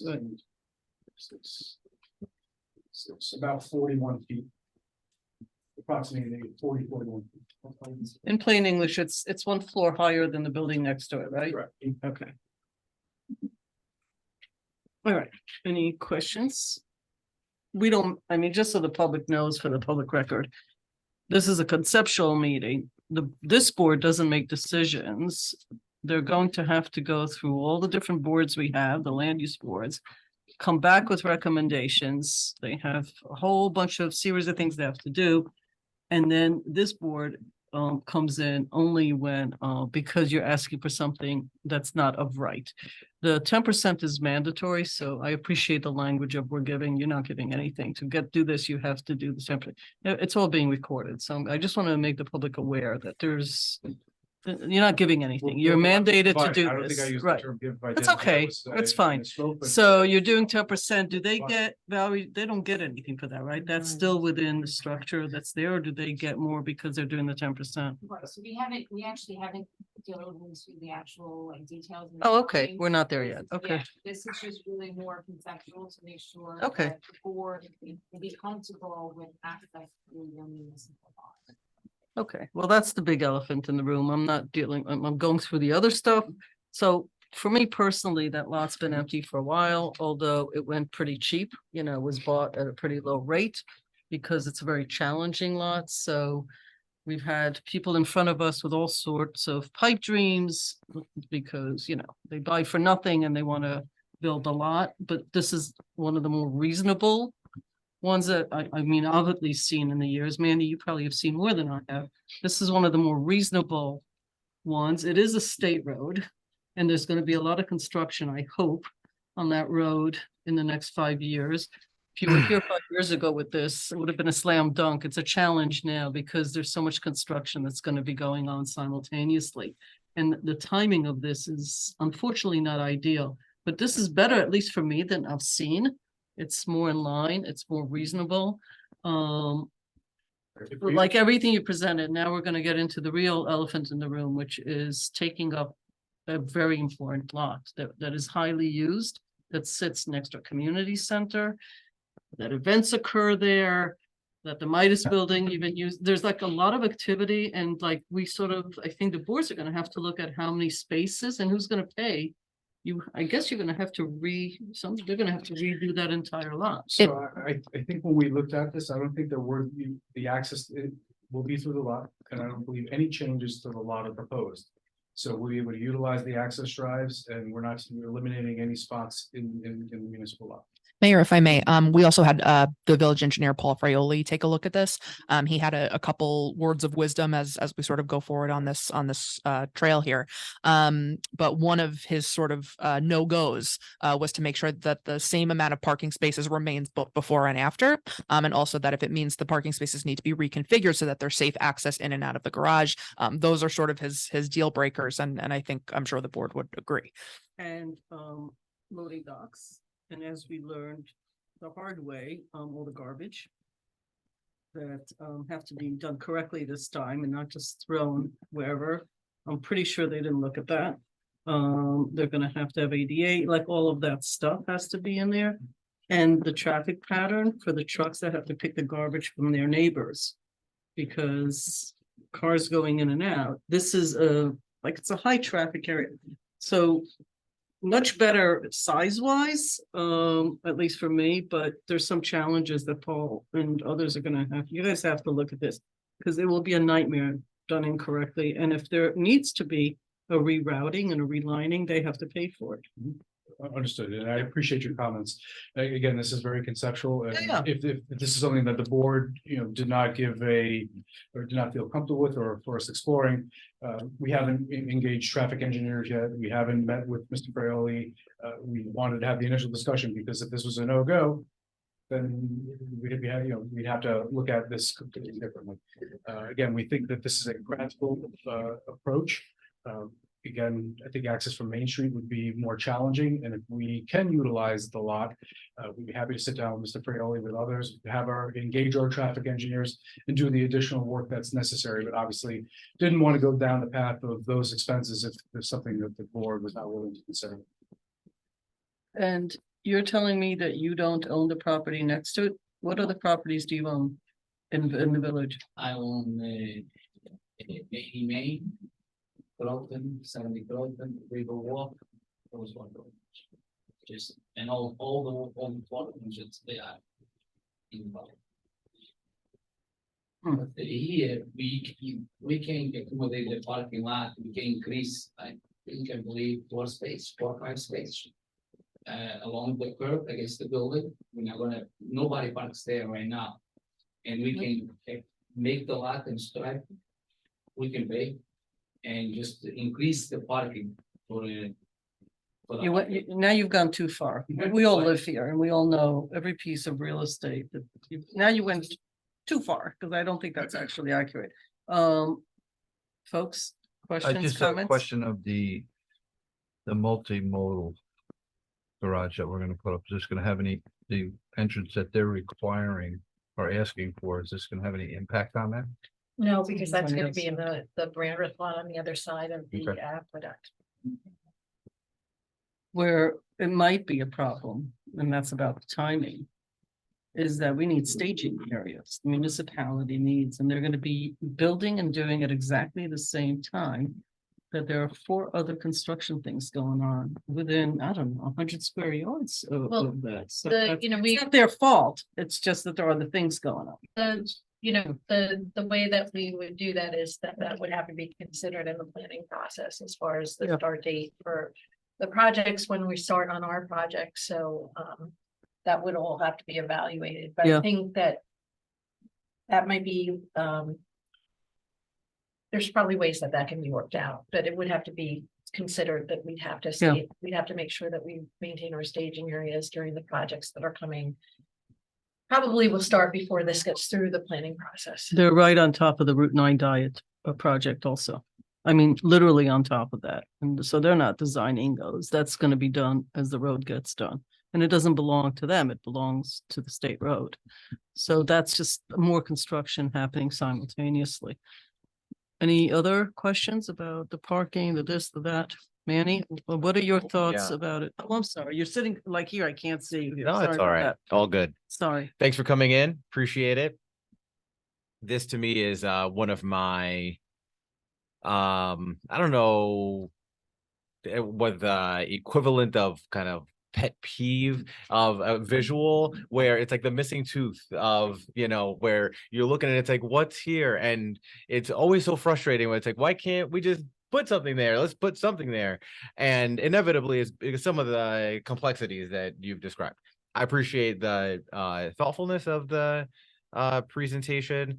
My feeling, I feel less concerned with the coordination of projects. I feel like professionals can figure that out. That's not as much my concern. I don't have any immediate issues with it. My feeling is that as long as the kind of considerations that our village engineer has raised remain true, of the same parking spaces now, remain then, et cetera, at this point, I don't have any personal concerns or reasons to say I would feel very uncomfortable with this. So for me, it's a go to the next step in the process. Right, so That's where I stand. we cannot be quoted, as has been done in the past and from the boards. That will be very upsetting, Valerie, and you're also go to these meetings. No one is to quote this board as saying this is a go and we're happy and we like it, because it's often interpreted that we approved something. And we can't have that happen. what we're saying is on the record, and that's what we're saying, not approvals of anything. Yeah. Comes with experience. Yeah. So yeah, Okay. to make it clear, I have no responsibility at this point or authority to do anything. But if you came here to take my For any of temperature, us. yeah, if you want to take my temperature, it's 75. It's a warm 75. That's No, excuse me, no, Folks, really, this is important. it is. They are here just to Mhm. hear if you are interested in Mhm. them going through the parking lot. There is Exactly. nothing here about the project. Understood. Okay. Zero. Okay. That's So the we only do have issue that for- responsibility to make. Right. We Not have with that. Regard to the project. I'm not saying Right. that. Okay. I'm talking just about the with regard to access. And that's all they've been asked. I'm saying that we only responsible here for the access. That's it. So let me continue my sentence. Yeah. If you're asking me how I feel, I'm a warm 75-degree day with respect to access to the parking lot. If I could just say it in a different way. If this board was not comfortable with potentially providing us access to the municipal lot, we would not go through the planning process for the land use application, the site plan approval that is required, any other agencies that we might appear for. If this board is saying, yes, we'll consider and it makes sense for you to go through this lot in order, the municipal lot in order to develop this lot, then we will continue, we will engage our traffic engineers, we will prepare full site plans, we will file a site plan application with the planning board, appear before whatever other agencies we need to. And because if we do all that and go through those expenditures and come back to you 6, 9, 12 months, and you said, no, we're not gonna give you access through the lot. We just went through a lot of expense and a lot of time. And we can't provide access and we can't Yes, realize that vision. Right, which is why it's not a legal issue once you walk in here. Not for us, the lawyer may think it's a legal issue. For us, it's a whole piece, right? And so once you have to come here, it becomes a whole piece from my perspective, because that's exactly what happens. I think this is one of the better ones that we've seen. Mhm. And I hope that the quality of the material stands up and that this is done correctly. Some properties have not been done well, so let's hope this one gets done well. Do you have any comment about the parking? There's only two trustees on my. I think you already asked. Did you not ask all your questions or comments? Yeah. And what is your feeling? Are you at 75 degrees? Are you at 76. We're at 76? Warmer. Okay. We're wow. Dana, I mean, off the comment, but Well, it seems that if something's gonna get built there, that people are gonna live in, kind of have no choice but to go into the back. So it feels to me a little bit though like a gift, to whom? the developer. Yeah, Of our course it is. property. Yeah. That's my main concern, Right. and I'm not sure. Which is why we are going to look at the whole deal, including the developer, regardless of what we're being asked. I mean, and in my mind, there could be absolutely no effect or loss on the public use of that lot. Because basically you're saying, we want to build a driveway to our parking garage through the lot. I mean, you're gonna be using that as And without that, they don't want to go forward. the access. And Right. that makes complete sense because, yeah, coming in off Route 9 is really. I don't think that's an That's option. not It's an always been a option, so- problem there. So that's the question. So. Right. This is the make or break aspect of this. Right. Yeah. And for me, it's also at the entrance to our downtown. And we don't want people not doing quality work there. So I'm expecting the building department to be all over this every moment of every day, because it's literally the entrance of the downtown. Manny, you're up. I'm not Thank- gonna ask you what degree you're at. Should I ask you? Thank you, Dana, because that was actually one of what I wanted to start. Obviously, there's some sort of an easement, I'm gonna call it, Mhm. that you're asking for us to provide it to you. I'm not gonna put a temperature to this because I don't think it will be needed. I think it seems like you have the majority of the board. So what I'm gonna say is, I have concerns. As a concept, I think it's a great concept. I think we need something in there. I think the visual rendering is great. And I'm not going to talk about the materials or any of that stuff because it's irrelevant for my case. My concern is, and I've seen these the parking stacking in other municipalities. Peekskill has a lot of them. A lot of developments in Peekskill are happening. The difference in those developments is that they're not going through a municipality and they don't have a direct access to a municipal parking area or lot. My concern with this, and I thought the mayor was going to talk about this when she asked who's going to be controlling this. You know, who has access to this? Because if you don't mind, Jamie, could you put the parking lot again?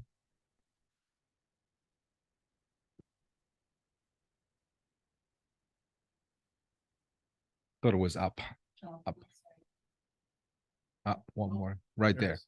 So you have 1, 2, 3, 4, 5, 6, 7, 8, 9, 10, 11, 12.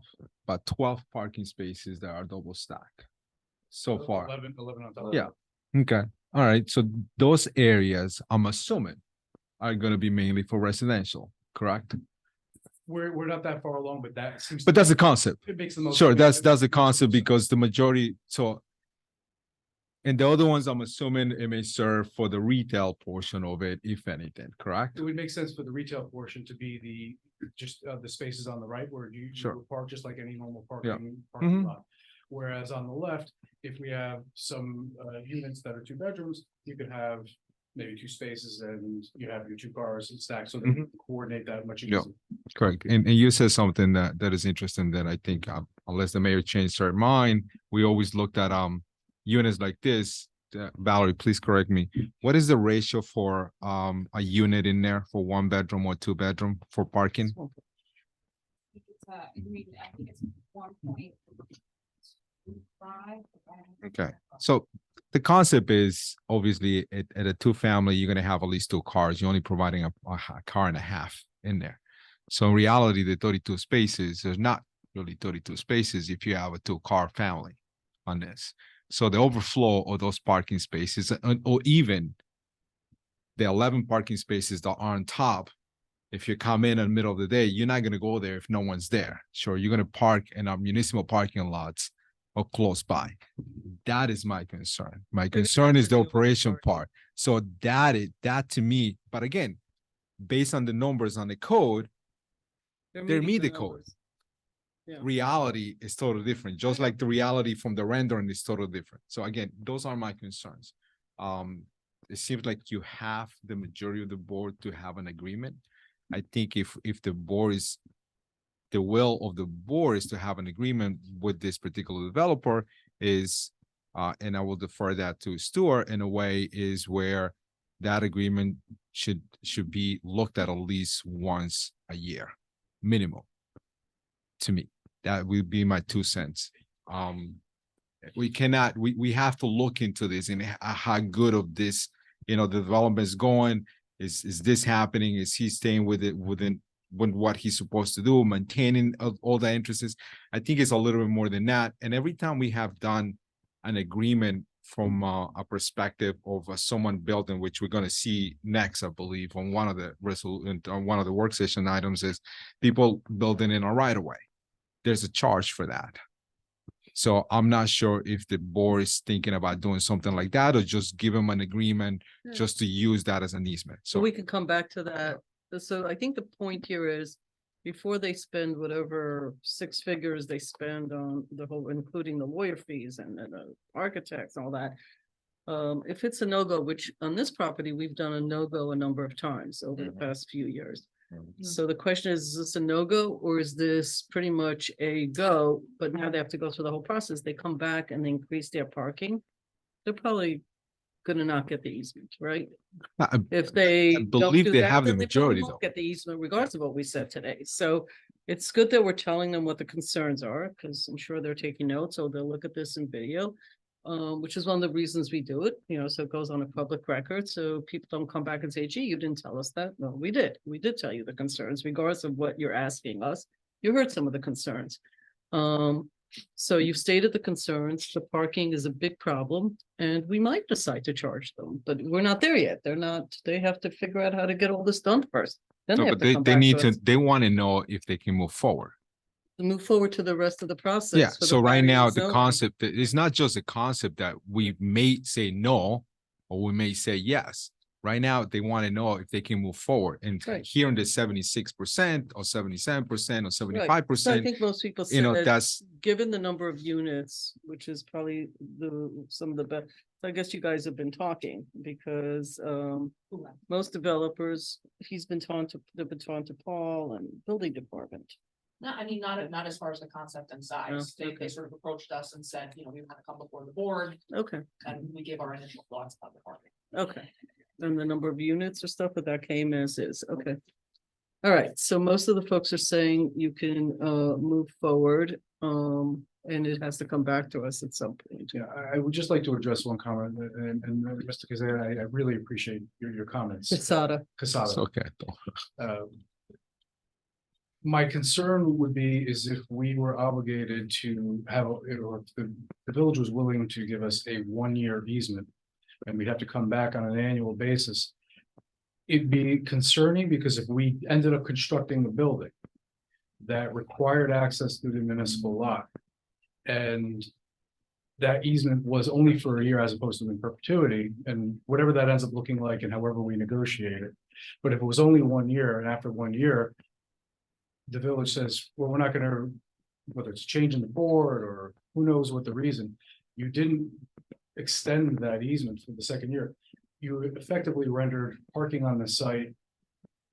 No, I understand. I understand that. I've been sitting in this board for a long time.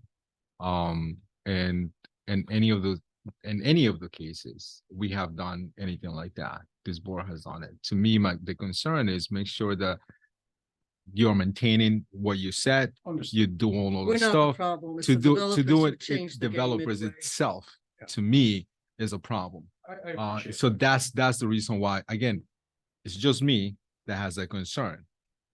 That's I it. just wanted to. It's not us. It's the builders changed the rules after they built. So I don't want to have a whole discussion about it, but that's really what he's talking about. And he wants to put it on the record, so.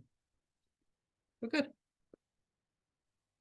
So Thank this is you. a, please explore further, right? Yes, this is a go forward into the wilderness and go through the. Yeah, I would want to see a pretty detailed rendering of the lot and the access and traffic flow and all that. Right, so all that's gonna be part of the planning board review process. And also there will be a lot of coordination between the planning board and the village board in terms of any sort of like access easements and all those agreements as well.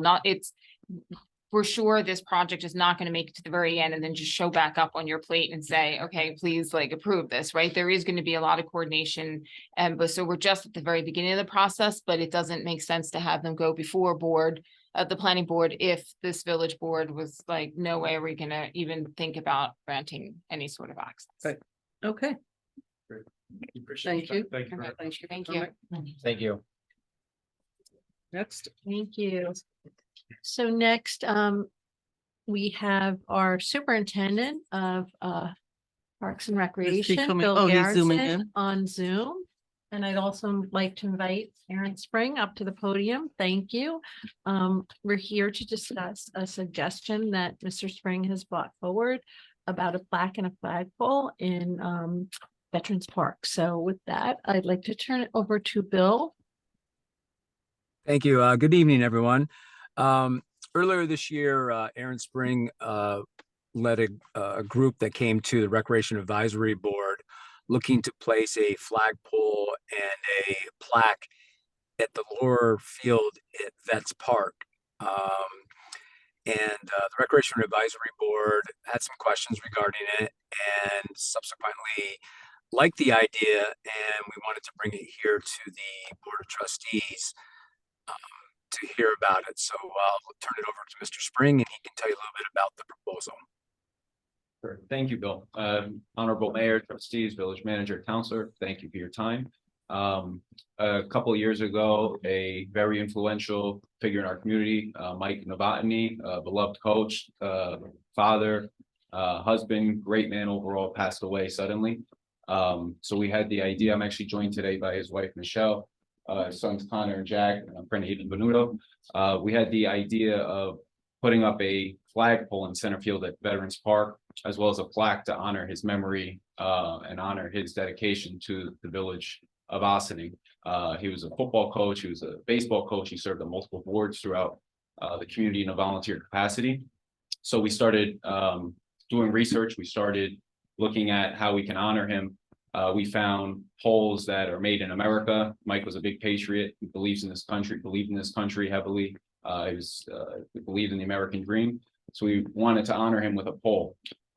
We found reasonably priced poles made in America. We worked with Marty from Sign Extreme in Terrytown to develop a plaque. As many of you know, the Sign Extreme in Terrytown provides all the plaques and the signage at all the parks throughout the village and town. So this would be within the character, it would fit within the character of the village and town. We started to look at the LED lighting as well, which the Rec Advisory Board had approved. And we also lined up a contractor to put in the flagpole and plaque, should it be approved by you guys. This way it would come at zero cost to the taxpayers of Ossining. We've already put out feelers for fundraising. We are confident that we can raise the roughly $5,000 necessary. Actually closer to 6,000 when you factor in the labor. And we are coming to you to find out your questions and comments and ideas and see how we can proceed forward with this. You may recall, we've gotten the Snowden Park skate park renamed to Gregory C. Jackson Jr. Memorial Skate Park, which I was on that committee for that as well. So I do have experience with this. Again, we're working with the same players, Marty and Sign Extreme. We're working with an installation company. We're doing this so that it does not have any taxpayer burden whatsoever. And this way we can honor our friend, Mike Novotny, hopefully in time for the next opening day for baseball in April, subject to your approval. So I'm open to any questions, comments, concerns. I'm happy to answer and put in the work necessary to get this done. Hello, Aaron. How are you? Doing quite well yourself. Good. So when I was on that committee, spent 2 years going through what was an endless number of iterations, benches, plaques. I don't know if flagpoles came up. Whether you can even name a park. Somebody wanted to name a park after a high school teacher that they loved. There were a lot of beloved people here. And so we went through, it had to be 2 years. So I'm sort of curious as to, I know we discussed flagpoles and it wasn't agreed to. So I'm sort of curious as to what the committee was discussing, Bill, because I remember that they didn't want to do flagpoles. And the reason they were worried about flagpoles is who does it belong to? Right? So the flags in our, we have municipal flags and flagpoles and there are all these rules about it. So it's not that people don't want flagpoles. It's the other way around. Lots of people want to put flagpoles for all sorts of people. So we put a whole, I remember the committee put a whole, I mean, it took forever because we discovered trees wanted to be donated and first base. I mean, there was just an endless number of things. And it got very complicated when we looked at it. So I'm sort of surprised that we're looking, it's not the issue of honoring someone. There are benches, there are trees, there are all sorts of things. It's the issue of actually who owns the flagpole here when Juneteenth wants to put flags, like whose flagpole is this? Is this, I'm looking at you guys on the left of me. Is this a municipal flagpole? So I think I can chime in a little bit. Please, So Bill. So we have a policy Definitely. for the benches and for the trees, but Right. I think the flagpole would come into this as well. So it is actually a donation to the village. So it becomes village property. And the village has the right at any time to, you know, whatever flag goes up on there is the village choice. If for some reason that, as with a bench or with a tree, if it is damaged or if it is something wrong with it, we would go back to the donor and say, do you want to pay for this to renovate it or put in a new one? They can do that. If they choose not to, then we have the right to take the flagpole down or remove the bench or remove the tree. So I think, you know, I think the way to look at it, it's a donation. It is the village property. And we control what goes up and down that flagpole. Okay. So you should, and First of all, I mean, you're sitting so far. I'm sorry for your loss. I understand the piece. I happen to like flagpoles. That's why I remember the conversations that went on for more than 2 years or 2 years on this. Because they're very personal to people, and then people want certain things on flagpoles, and they become very political, if you could believe that or not, but they do. So I want to be very clear, because you know, Aaron, you've been before us before. It's not about today, it's about 10 years from now. It's about future, it's how things change, and then what people want to do with stuff, and who owns what, and who takes care. So Bill, what were you said there were questions on the committee. What were some of the other questions? There were some questions regarding where the plaque would go. Oh. It was finally determined that it would go at the flagpole. There was some questions that the plaque would be closer to the field. The location of this, if you can imagine the lower field at Vets, there is a scoreboard that is on the outside of the fence of the field. The flagpole will go to the right of that if you're looking out from home plate. So it is, there's plenty of space for there. The flagpole would be higher than the scoreboard. That was one of the considerations of the Recreation Advisory Board. And I think that really was it, really. Okay, that makes sense. And we did, just to address the earlier concern, we did budget within our plan for repair costs. Oh, look, I really appreciate budget discussion, but in my heart, that's not the biggest part of this conversation. No, I know. It's the next person that says, I want a flagpole for, this person. I mean, it's a precedent setting. Believe me, the money is just very clear. It's the other stuff that we have to think about. Anybody to my left, in front of me, any questions? Yeah, I'll start. Welcome. Thank you. Sorry for your loss.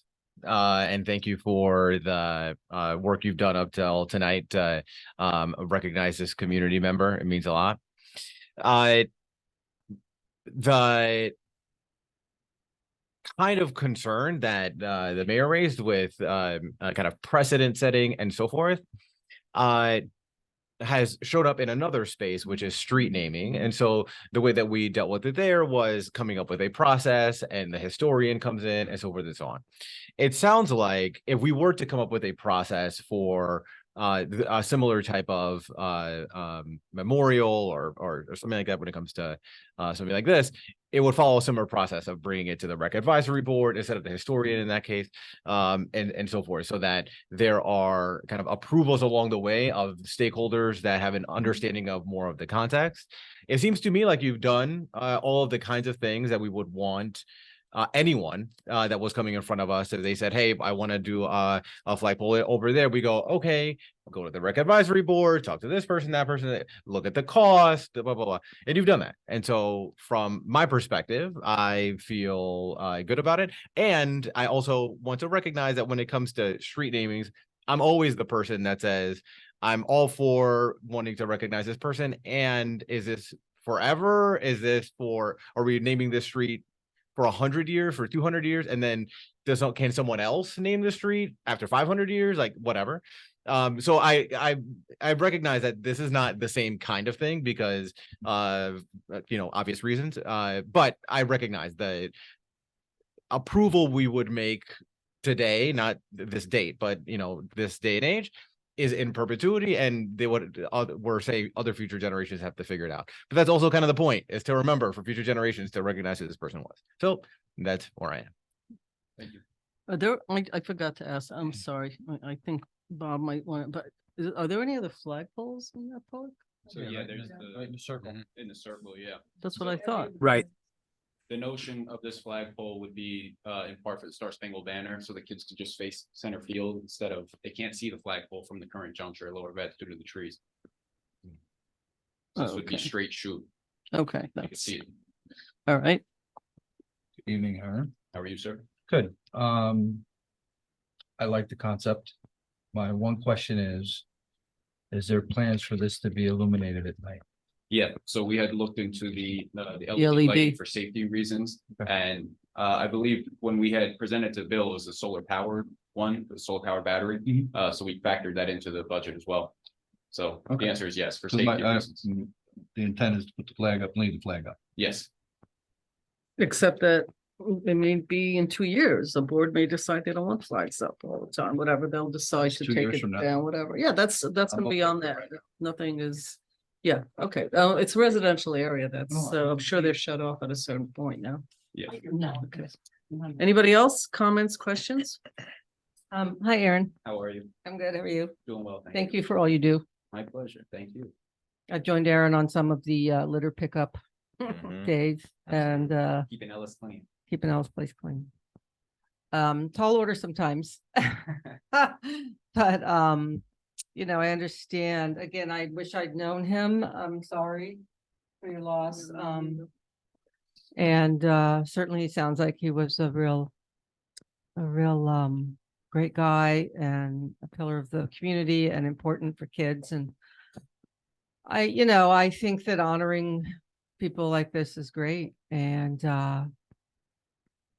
the idea of it being so that they can see the flag, the kids, is a nice idea. I hadn't really thought of that. I knew there was another flagpole.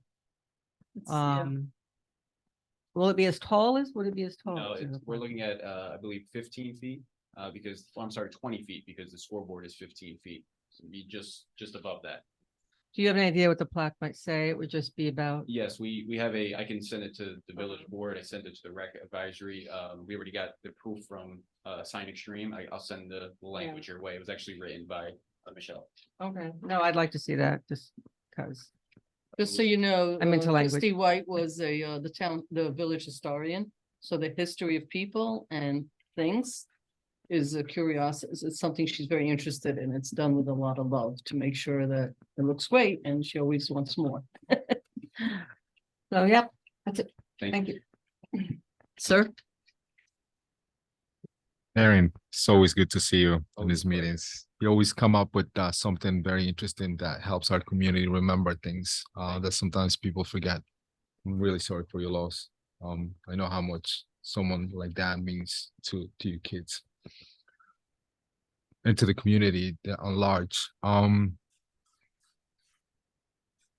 really don't have any questions. I think Yep. some of the stuff was already asked. I was gonna ask how long the flag is gonna be. You answered that question in regards to safety. I think you addressed all the points. I agree with Omar 100%. You did your homework.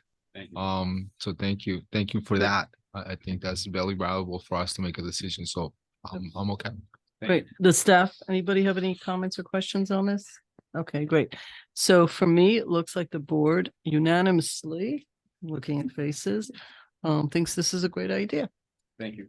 And thank you for doing all the homework, because that's, most people don't. And then when you go back and forth. Mhm. Made it up. But we also wanted to put some things, as you know, I like to put things on the record for future mayors, for Sure. future whatever, so that there's an understanding with the next 10 people who want flagpoles. We're gonna have to have the conversation that says, we understood what we were doing then, and you have to sort of do it in proportion to things. So thank you. Thank you. Thank you for coming in. Thank you, guys. Thank you. You're a Yankee fan? Are you happy with them this season? That's right. We're overpaying for the tickets. Are you on my side on that? Yeah. All right. Maybe next year be a better year. Thank you for coming in. So just to clarify, It's a go. next step, we'll watch out for a resolution and come to a meeting. And then, Because it is gonna be a You don't have to donation. come. Sure, you donating that portion to Yeah. the village. you so have yes. so to- as soon Yeah, I as believe so. the resolution passes, we have permission to start fundraising, right? Or can we start fundraising before that? You could start fundraising before, no? Can he not start fundraising or we have If to do the the board is resolution? unanimous tonight, I don't see why they can't start fundraising. Thank you. But it won't go into. That's big. Thank you for Yeah, coming in. thank you. You don't have to come in for future. You're certainly welcome to come in. You see that they're very detailed. It's past my bedtime too, by the way. But you don't have to, we'll let you know. I mean, some people like the formality, they like to hear it. We'll get you the information. Thank you. You for can coming in. watch. through You Zoom can if also you watch want. it on Zoom. Yeah. Definitely. Thank you. Thank you so much. Thank you. Appreciate your time and for your generosity, and thank you for your listening. Well, thank you. Thank you. Thank you so All right, much. Aaron. Good night. Oh, I'm Thanks, sorry. Would you we don't usually do that, but sure, go ahead. Sorry, it'll be 3 minutes, just because I know you said that, like to know about people that we're trying to memorialize here, so I just have a little. Again, thank you all, and thank you, Aaron, for all of his work with this. But not much can be said about Mike that hasn't already been said. He was a loving husband and father, faithful friend and dedicated coach. Mike was also a true patriot in every sense of the word. He had an unwavering and unapologetic sense of patriotism. And along with his fierce love of country was also an unmatched love for his community. He devoted all his time and energy, not only to his own kids, but to all the children that stepped foot onto the fields of Ossining. Whether it was the dirt diamonds of Vets, the backwood field at Cedar Lane, the sidelines of Brookside, the turf at AMD, or under the bright lights of Upper Vets, Mike left a legacy and memory that we will never forget, and he will continue to live on in the hearts of all those who knew him. So it's only fitting that we memorialize Mike with the symbol and beacon that he so proudly pledged allegiance to. And may we grow together as a family and as a community to pause, reflect, and remember the man that is Mike Novotny. And you provide us the opportunity that when we look out on those stars and stripes, we will know that we always have our biggest supporter looking down on us. Thank you again. Thank you. Thank you. You have that digitally? Is that you read it off your iPhone? Yes. You could also send it in to the attorney for the minutes for the meeting for the future. And that way it's recorded, but they'll also look at the minutes, and that way in a few years or whatever. Okay, Thank you again. thank you. Have a good evening. Thank you so much. That was lovely and we appreciate it. Next, I'm going to ask Valerie Monastra to join us once again to discuss our zoning revisions project and provide an update on that. All right, so it's gonna be a lot more dry of topic than we had. We didn't ask.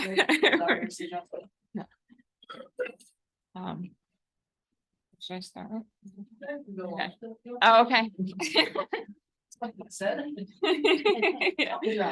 All right, so I'm here again to kind of follow up on about a month or so ago. We presented all the different zoning changes that we're proposing that fell into the housekeeping review of the chapter, and there was some feedback from the board, and so I'm here tonight to talk to you about how we addressed some of that feedback. So the first, and hopefully this won't take too long. The first is the definition of family. I think there was a concern from one of the trustees that the word traditional family should be replaced with something else. So that there's no confusion, so that it doesn't get interpreted the wrong way. And so we're suggesting using the term common household, right? So that's more generic and it doesn't specifically have any connotation to it. So we kept the same definition, except we replaced common household where traditional family was found. The second was yes, I'm sorry. I heard it. I mean, honestly, this is not soundproof at all, this. I was next door and I could hear it's great. So this is all about the half hour we spent last time about family. Yes, that's correct. Okay. What you've put instead is so generic that it's defines family so widely. And New York State doesn't do it that way, right? They went to the trouble of calling it traditional. Is there any harm in putting traditional and or common, just so that there's some basis, or is that complicating and muddying the waters? I think it wasn't so much that New York State had that. This was taken after we were looking at the Poughkeepsie. Oh, that's right. I'm sorry, Poughkeepsie has this, right. The common household was actually found in another zoning definition for our family. And do you remember? I think Stuart, you pointed it out to me, and I can't remember I don't where. remember which jurisdiction. Right, but so it was another, and we felt that actually would then capture the. Okay. I mean, you know what? I'm not gonna, this is tough. I had to sit at a thing with another elected official while he got bombarded by questions about how he defines genders. And that was a half-hour screaming match. So why should family be, it's different. I don't have a problem that we're going through all these changes personally. I actually think it's good. But in municipal laws, when you have overcrowded housing issues, it is an issue. It's a real thing where everybody says, well, they're all my brothers and cousins, prove it otherwise, you know, it's complicated. It's like, it has real meaning here, material meaning, but okay. I'm gonna accept, personally, I think you've probably come up with about as close as we're gonna be able to do on this. So the second is, the second thing was the definition of bed and breakfast. There was some concern on how to enforce, owner occupancy. So, because the definition specifically refers to that it needs to be owner occupied. And so my suggestion there, you know, looking at this, my suggestion is, you know, you could create a permit process, right? So it's something very simple in terms of, and it doesn't necessarily have to be within the zoning code if somebody is interested in developing a bed and breakfast. I will say that this, the use has been in the zoning since 2009, and I don't think we have a bed and breakfast here in the village of Austining, so or Not that not. we're aware, at least. Right. I was gonna say, I have no idea. Advertised, right? So I think if for some reason, you know, one were to develop, we can easily, you know, put together like a simple application form so that it's clear that, and just a quick permitting process through the building department so that that could be, you know, checked similar to what you would have in a lot of communities where they have like accessory apartments or something, the owner occupancy. So that's something that's simple to do. And I think that you wouldn't necessarily have to do it within the zoning chapter itself. Okay. The other is the third one was the board asked to revisit the expiration for site plan and subdivision approvals. So this one I wanted to take a couple minutes to talk a little bit about. So for the site plan approval, one of the things that so Stuart and I went back and forth a little bit, and so there was some concern from both the planning board attorney as well as the building inspector that, you know, 2 years is just not enough and then everybody has to kind of basically restart. And so they were looking for more flexibility. I think this board had concerns with, you know, giving too much flexibility because of, so to prevent people from getting their site plan approvals and sitting on the property. So I tried to find a happy medium. But I think there was some concern from, Stuart expressed concern that it was a little bit too gray of an area. And so that if for some reason this ends up in courts at some point, it's not clearly a little bit more structured, his suggestion. So I think we're really at the point of, do we want to allow for, right now we have 2 years, the extensions cannot be furthered after 2 years. And so my suggestion would be allowing 1 additional year, maybe up to 3 years to provide for some additional wiggle room for somebody that has, especially when you're dealing with larger site plan approvals to pull the building permit. Because a lot of agencies at this point in time are taking a lot longer to review and issue like the different permits from the Department of Health, et cetera. But if the board does not want to move forward with that, then I would say we should keep it at least the 2 years that you already have in your zoning. Thoughts? 2 years, 3 years? Well, 2 years is a little tight because it takes that long sometimes to go through so we're talking about giving someone 3 years to start? And to pull a building permit, Pull basically. a building permit. So that'll give them. Will they have had to go through the whole planning board, everything before that? Yes. And that can take some time. Right, so the time clock would not start until after they got their site plan approvals. Right, that's the. Oh, okay. That's why we thought 2 years was fine. Okay. So they'd be ready to go, so. Why would we give another year? I think, well, it really is, once you get site plan approval, then you have to start pulling like the building permits. I mean, excuse me, besides building permits, any other permits that you need. So for example, if there's a DEC wetlands permit, that would have to be obtained. If there's Board of Health approvals, that would have to be obtained, as well as any other sort of like, for example, Department of Transportation, all those permits would have to be obtained before you were able to pull building permit. And so at times, you know, the 2 years actually goes by quickly sometimes, especially when you're dealing with larger projects. So for example, like the old DPW site right now, that clock is ticking, right? And we're still having to deal with the cleanup. So that's really where the the planning board attorney and your building inspector raised that issue of potentially allowing for some extensions. With a good reason. Right. Right, And it's not automatic. it's not automatic. They would have to apply for an extra year. Right, so we right now, the code allows for every year you can come in and ask for the additional year, but you can't have more than 2 years taken, like the extensions together cannot be more than 2 years, and then at that point you have to resubmit for site plan approval. Bob, I mean, I'm only because you guys sat on the boards. I'm fine with 2 years, but you guys sat on the boards that went through all this. We should just enable them for an extension. Right. At the rate things are going, I'm okay with 3.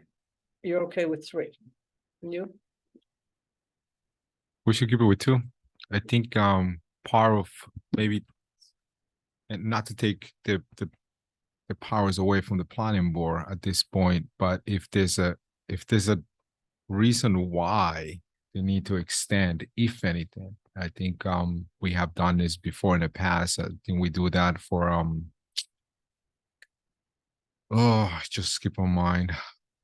We meaning this board. Meaning the boards, like when we have when 34 State Street, and even like when they have special permit, we usually grant, we said you get another 6 months, you get another 3 months, you get, the board decides, this board decides the extensions based on the circumstances itself on the special permit. I'm not saying, I'm talking about the special permit.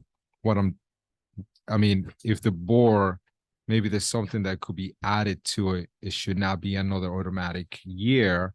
If the planning board, I'm okay with the 2 years, but I totally understand the concept of what things happen in big projects. Sure. The expectancy of the delays. Maybe a compromise is they have to come up and they have to, not just the planning board needs to have approval, maybe this board needs to be approved as well. I don't know. But it's a concept. I 2 years to me is more than enough. 2 is enough. So. What do you got? What is that? I can't see. 3 years. Okay, so we have a split here. No, I think you have the majority. You said 3? 3. You said 3? I didn't hear her say 3. I think heard her. actually She did it. Oh, okay. I said, I think. I didn't say. No, she did not at all say that. She actually said 2, because she said it's fine. And she's rethinking. Well, I can see how in cases you would need more time, Yeah. So I think they'd have to come with a really good reason. The 3. It wouldn't matter. I mean, they Not just a still. rubber stamp. I mean, they have to prove why they need. the Okay, extension. I'm okay with it because honestly, it's that one selling point is the agencies that developers now have to go through, whether the health department. I hope they're not listening to this. It's been really, they're still using COVID. The rest of the world isn't discussing COVID anymore, but apparently government agencies are still discussing COVID. Is a reason for not moving forward on things. It's not good. But it's the reality, and it's not fair to the people who actually are good characters. We're always going to have bad characters. So 2 years, 3 years, 5 years, none of that matters anyway with the bad characters. So we'll go back with the staff recommendation for the. Just a quick note. Just we were the ones, the board wanted to keep it as a 2 years. Just saying. No, I know. We're the ones board that brought before. this to the Okay, forefront. just She took saying. it back. The staff then said, listen, it's a good idea. They're right. But the problem is that the other agencies also in this process. It's not just us. So I think you got what you need. Next. Okay, so then the next one is the expiration for subdivision. So what so again, we are looking to change the zoning chapter, the subdivision chapter, in order for it to be able to reflect New York State village law, which says the planning board may extend for periods of 90 days each time in which a conditionally approved plat must be submitted for signature if, in the planning board's opinion, such extension is warranted by particular circumstances. At some point, there was, you right now have an expiration, and I believe that expiration is, I think, up to 2 years. Yeah, and so that this was another one that was raised by both the planning board attorney and building inspector, because it no longer reflects what current village law was updated not too long ago for the subdivision regulation, in which time they removed any sort of expirations, and the suggestion is to do the same as well.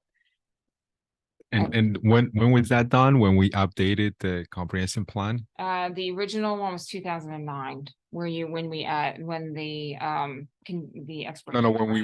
when we remove all those conditions. No, this is the village law, New York State village law, that removed the expirations. Okay. So what does that mean? Remove the expiration? So basically, at some point in time, New York State village law said after so many years, the subdivision plat, if not properly filed, becomes null and void. And so right now, we had very similar language, or you have very similar language. And again, the 2 years goes by very quickly, and we're finding that subdivisions are having to get reapproved. And so the suggestion was just to remove that requirement from the subdivision. And to allow, and so basically it still requires them to come back every 90 days, right, to the planning board. So the planning board could at some point say, this is going on way too long. We're making you reapply. But, you know, a lot of times that when applicants do come before the planning board, it is, again, because they're still trying to deal with the agencies. Do you have an example in mind? Well, Birchbrook recently just came back before the planning board. How long has that property's been in front of the board? So, well, their issue was, they were actually dealing with permitting and waiting for that, so they just got. No, but when did they start it? When more or less? How many years now? 4, about something like that. Okay. So what's your point? No point. No. So are you in favor of eliminating this or not? I think the majority of the board is gonna say they just want to be equal to what they just did, so doesn't really matter. What do you, I hear you talk about, I didn't hear what you said. No, just. Oh, different comment, okay, Yeah. your thoughts?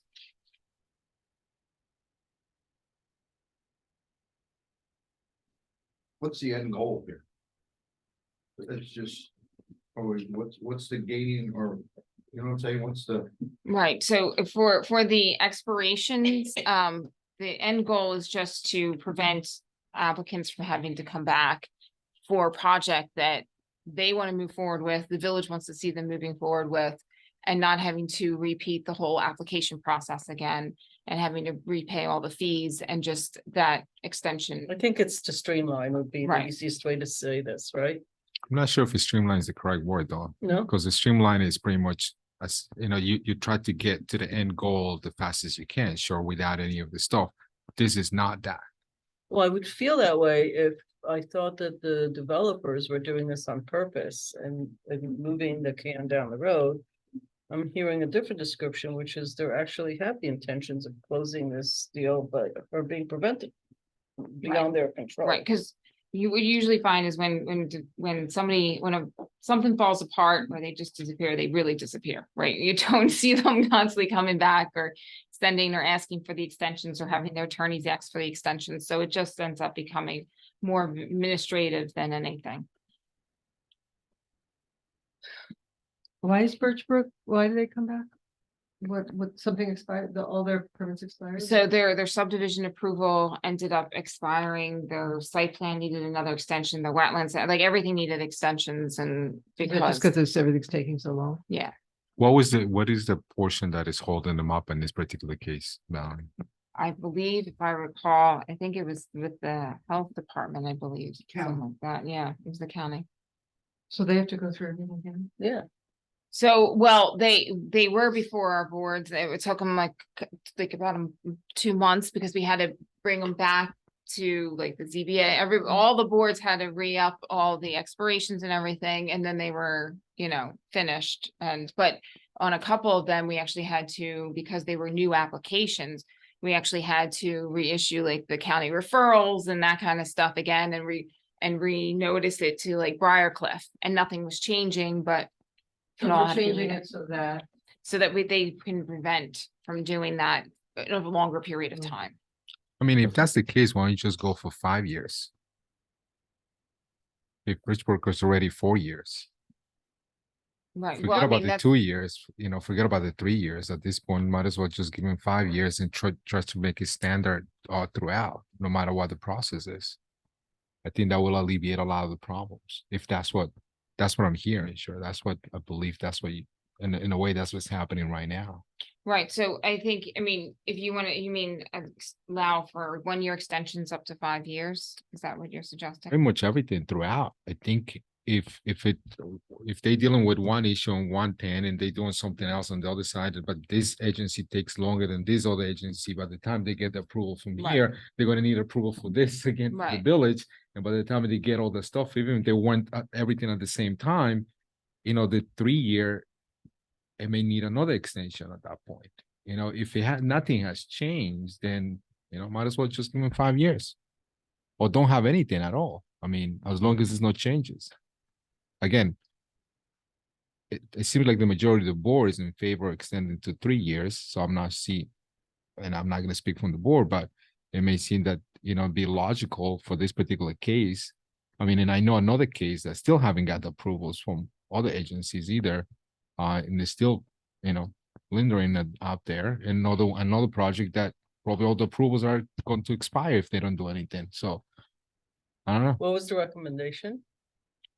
So for the subdivision, there was a recommendation to remove the extensions, right? And just allow the planning board. Forever. Well, so New York Village law requires 90 days each time, right? So they would come back every 90 days, but they could still then continue their extensions until, Automatically. right? But New York State doesn't. That's what you said before. New right? York State Village law, so Yeah. we wouldn't necessarily, Yeah. you wouldn't wanna, I don't believe, and Stuart, you'll have to correct me on this, but like, I don't believe you can turn around and say for periods of a year, when the New York State law specifically says periods of 90 days, No. the extension should be given. No. But there was an expiration, so that once you got to a certain point, that up to 2 years, then you had to resubmit for all new approvals again. And that's what the recommendation is, to remove that Yeah. resubmission for all new approvals. it So, does feel like 2 years and you have to resubmit everything seems. not if it's actually well intentioned and it's because other agencies. are Right, moving you on. can't They have no control. control. The Department of Health has Mhm. just been really ineffective on many levels. It's a shame. Okay, so you're going with the staff suggestion? Do you want, like, Just one what's? question, if there's any changes, they have to resubmit. Yeah, so if there's any changes to any site plan or, yes, they would have to resubmit. So do you want to go with the staff I'm fine suggestion? with their suggestion. Are you gonna go with the staff suggestion? I'm hearing a no, but No, I didn't say no. No, I you said said actually do extend it even longer, more. Yeah. I'm good with the staff extension, and you? I'm good. Suggestion, time on it. excuse me. Okay. There's no time on this. You're I'm thinking. talking about just in Right, general. for subdivision, there just in would be general no itself. time. Yeah. The site plan, we're still at 3 years. Yeah. Yep. Okay, all right. Next, All right, so the last one, and we don't have to dive into all these details tonight, because I know you have a long agenda. Valerie, how often must I remind you never to use those kind of words? But I will. Because that's what happens. Oh, I'm sorry. It's like saying it won't rain tomorrow, Right, so I guaranteed thought- rain. I thought I said Believe we something. didn't get Um, any traffic. One of the last things, because basically, once we finish having our discussion tonight, I think this board wanted me to reach out to the land use boards and to get their feedback on Yeah, some yeah. of these, right? Yeah, yeah. So that's why I was saying so the next topic was, was raised, we had definitions of home-based businesses and home-based occupations, right? And so the discussion came up as to remote work and how do these current definitions really fit into those types of situations. So I did a little bit more research and so we're recommending to maybe modify these and kind of look at it from like home occupation major and home occupation minor. And so basically home occupation minor would be basically defined as, you know, remote working. There's, you know, basically it's you as an employee that's there at the house. And then the home occupation minor is when you actually might have a few different employees actually within the residence, actually doing some work similar to what we were calling before as home-based occupations.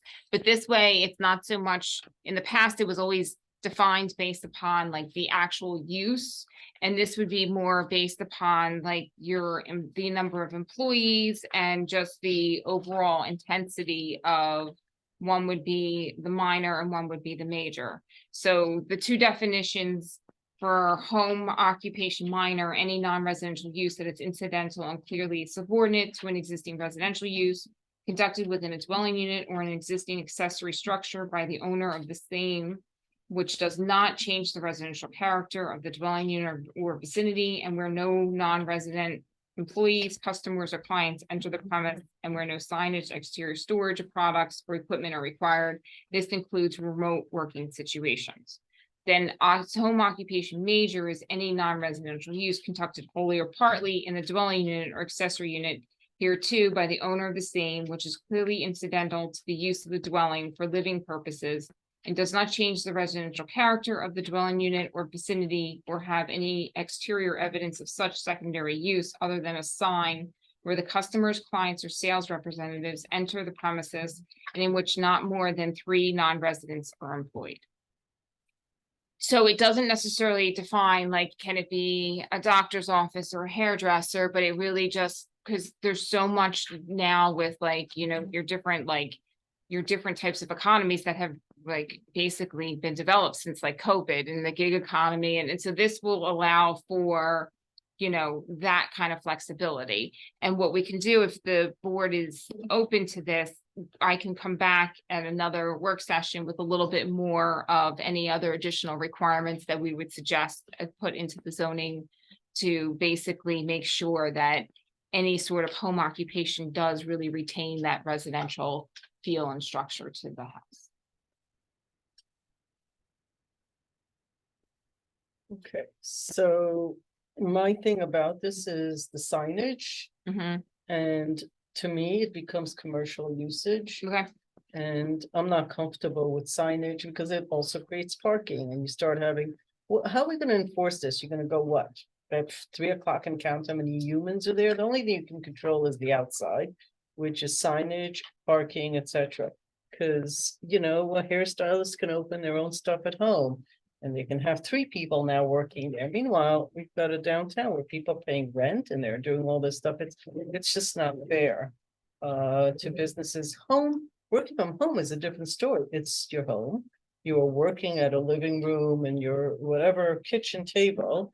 You're using a laptop. You're not seeing clients. There are no cars coming and going. Right? There's no ugly signs because now we have to manage the size. So the signs and blah, blah, blah, blah, and parking and I just don't see it. It's one of the reasons they removed when I grew up, all the dentists were like in the side of a house, you know, that was so common. Then they went to office space. One of the problems was going in and out with the traffic. And then you start massage parlors from the home and you start all the other stuff. And then the building department will tell us how they can't go in to see how many people are there because it's a residence, which they can in a business. It's different. So that's my issue. It cannot be a business. Working from a residential unit is not the same as running a business. For me, there is a difference. Because I don't even know how we're going to enforce any of that. But we do have to account for it, which is a different issue. Am I making any sense at all? I don't know. Yes, I mean, I think right now, you know, in the current code, we do have like home-based businesses.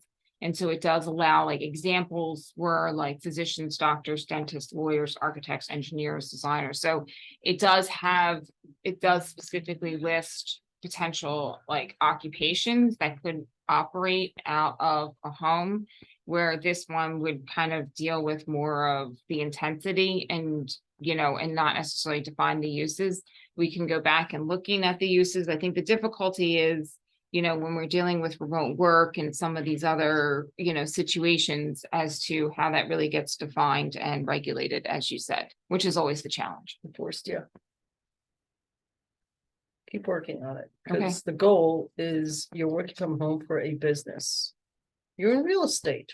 You work from home, you do all your numbers, you're talking on the phone. You don't have to have offices anymore. You answer questions, blah, blah, blah. 3, 4 people sitting there, parking their cars day and night, going in and out. Signs in the front lawn, different story. Feels like a retail establishment to me, or commercial. There is waste, there is electricity, there's all that stuff. What? They need the parking meter. Well, if you're a business, you get the 10. The enforcement is because super problematic. So we can look at, so that's fine. I mean, I can look at some other options. And maybe this is one that I can take back to the land use boards to get their input. Yeah. Because if the board really doesn't want to have the, I'm gonna say, home occupation major, we might also want to look at what we have already on the books and maybe consider like removing that as like an accessory use. I think we'll just need to figure out how to deal with.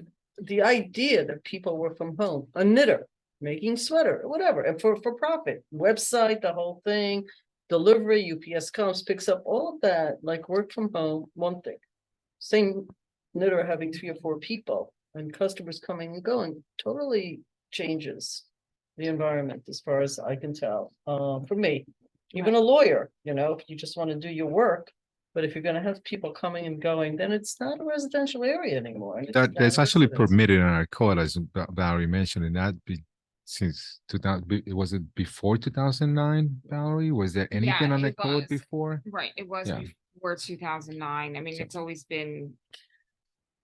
It's really weird because there were 2 dental offices in my neighborhood, and when they left, they were told by the building department they can't have another dental office. I'm not sure. It depends on the zone.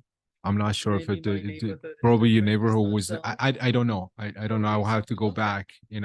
I think. And there was also a lawyer that had to professional. Yes, there's a portion of if you read the code. Yeah, we had doctors, we had a music. Yeah, we don't have that anymore. So it depends on the zone, but the law is still in the books. Right. And I think for me that I think the concept, and I cannot remember what other municipality has the same thing, very similar to what Valerie just brought up, that they are actually doing it, and it kind of makes sense in some level. Well, you're gonna look at it, maybe, the first part was good, the second part maybe a little bit more work on it. Sure. I know in Manhattan, they allow offices on only the first floor, you can't go up higher. Because they have separate entrances, but the city is a very different animal. Okay. What else? Okay, so, those were really the remaining items. I think, the board brought up, short-term rentals, and I dropped that into that next bucket of, we talked about the short-term bucket, which is really zoning changes that would require slightly more in-depth work. So that. Kicking the can down the road. Well, I hear ya. just a little bit, because I would say I was looking back at the list that we made about a year ago, and you already took care of the cannabis cultivation, processing and distribution and the parking waiver, which were 2 items that were listed in the short good. term. So I think that really the next items, we have short-term rental regulations, the curb appeal and property maintenance requirements for vacant ground floor commercial spaces. That was brought up last time, so I added that to the list. Add provisions for digital signs, review conditional uses and special permit uses, provisions for solar and battery energy storage systems. And then we start getting into some of the other like baseline densities and clarifications for cabaret licenses. So that starts getting a little bit more into more Intricate. substantial stuff. right? Okay. And then you have Next the exciting long-term meeting. stuff, which is the SPN, that's Station Plaza North that has come up along Seaport Road, as well as, you know, additional two-family missing middle zoning in the T zone. So that's more of like a bigger. Okay. So, and I can, and I would That's like the to ask third a bucket. question. Yeah. Yeah, so that's what I was going over. So I have a question, and I'm not sure if the rest of the board has the same questions or not. Excuse me. But my concern on the short term is that, the review and the need of additional setback requirements in residential zones for lots greater than the minimum width. Yes. So that's one thing. I don't recall that being a concern from the board. It was a concern that's been brought up by the building inspector. Okay. Yeah, so And I that, can, and sorry, Valerie, but that concern was brought up when we're doing the revised comprehensive plan as well. And if my recollection is correct, that recommendations, we made some changes to some of that stuff, and that's how we left it. I think the board was happy with that. So I'm assuming that now that the building inspector is bringing this up again is because is either not working or the information that was provided to us at that point by the consultant that we hire, it was not coordinated correctly with the building department. Okay. I don't know. I mean, that to me I'll is a find out. concern. yeah, So the other one on the long term that you have in here is also was brought up on the updated for the comprehensive plan that we're working on it. It was the creation of additional two-family missing middle zones and divided up to the T zones. yes, That concept was also yes. put down on the table. It was never brought up again right. because we were very clear in what we were looking. So I'm not sure why is that again in front So of us. that was brought up again by Thank you.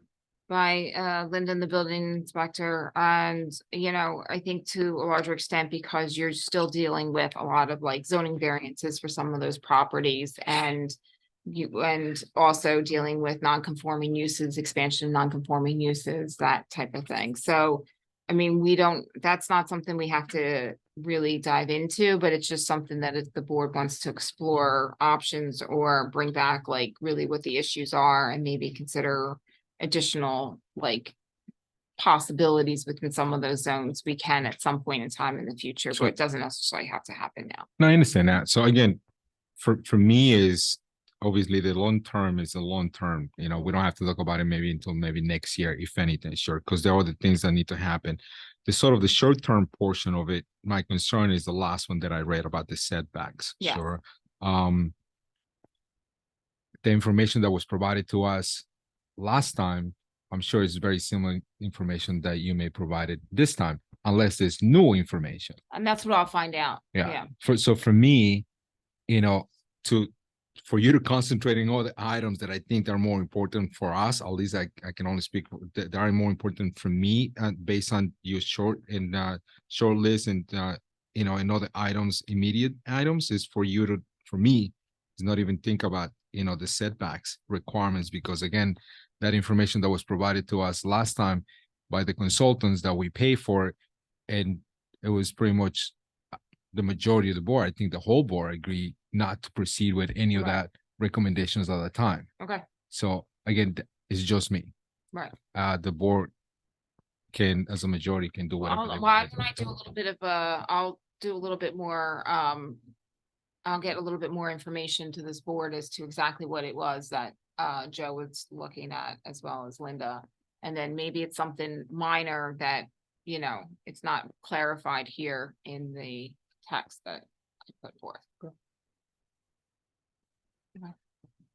Also, once we make a decision, we don't want staff coming back and coming back and coming back. The point of making decisions is actually not to do that. So either it has to be clearer that this is staff suggestion based on current experiences and they'd like you to consider, rather than I mean, some of it is just the language. Right. Because I heard exactly what Manny did, which is that the board actually didn't. Staff did. There's a difference, because once we make a decision on it, we just don't feel like having it regurgitated all the Right, time until right. whoever's on staff gets what they think is the right thing, because it defeats this sort of. Right, absolutely. On the other hand, this is collaborative, right? So we just need to delineate, say something's not working. You have something in the code, you understand why the board wanted it, but we're still having problems with it, can you reconsider? That's a different way of positioning something and being very clear about it. You Okay. know, it has a different sort of meaning. Yep. Okay, so I think next steps, if this board's okay, I would like to maybe bring forth these different zoning changes or proposed zoning changes to the different land use boards to start getting their feedback. Yeah. And then during that process, I will get feedback from them on the whole home occupation issue and then bring that back to the board as well. Okay. Do you have any other municipality that does that right now that you know of? I think right now, it's actually funny because the APA just put out like this whole thing just today. Came across my desk about home occupations and about like how all the zoning is like antiquated and it needs to kind of catch up with what's going on in I today's want to say economy. Cortland. I want to say Cortland, but I could be mistaken. Right, and I'll ask around too. to Yeah, see how because I many- think some of the stuff that makes sense, and I Right. don't disagree with what you brought up in regards to that, but I hear the concerns. Obviously, we just gave, existing business a 10 parking waiver, for Right. something like this. So that's sort of, a landscape business, a construction business. I just don't want that to be, Right. even though it may be allowed, I think we have to be mindful of what Right. the residential looks like. too. Yeah, So, absolutely. yeah. Okay, great. May I just understand the process, as we bring it to these land use boards before there's a resolution of referral? I think so, because at this point, I was going, because I think last meeting, they wanted the DBA, EAC, all the.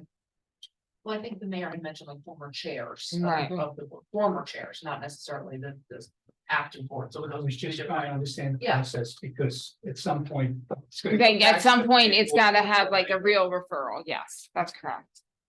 But I think some of this is also just still For input. discussion and input and not, full local Yeah. law. Okey dokey. Yeah, brainstorming. Thank you very much, All right, Valerie. you're welcome. We certainly kept you busy today. We appreciate it, though. Look how happy she is, because she's leaving. Have a lovely evening, Valerie. We have a few more agenda items before we can leave, though, however, and a special meeting. So, next up, and yes, and executive session. Next up, we have, Green Ossining and Ossining 100 came forward with a recommendation for a resolution on transportation alternatives campaign.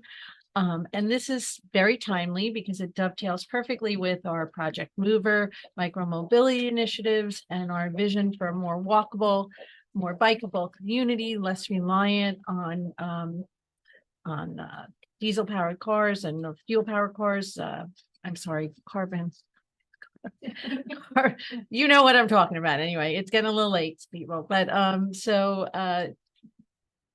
given this opportunity, I believe the mayor will be talking about this resolution and briefing the board and the public on this. It's pretty straightforward. The resolution just talks about, it's a resolution that we don't necessarily enforce. It's one of those resolutions run, I think it's nationally. They're looking to have municipalities sign up for it. And it's really, I don't know, it's not that complicated. It's just, it's environmentally oriented. It's about different steps that we can take. There is nothing that we have to actually do. And that's it. I'm also looking at my watch, so I don't want to read the whole thing. Well, you've all received a copy of it. Yeah. So what are the municipalities doing this right now? Do you know? Oh, like lots of I'm sorry, the town, yeah, the Town did town it did it, last night. lots of it's been sent like to municipalities all over New York and stuff, because it's really to show support for lowering emissions, for finding solutions for all of that. I'm looking at you, Maddie, because you're a point person for it. I don't, yeah, I've spoken to a few mayors. I don't know who's not signing it, to be honest with you, from the people I've spoken to. It's really a push to show support for lowering carbon emission, and it's also, I think, being done.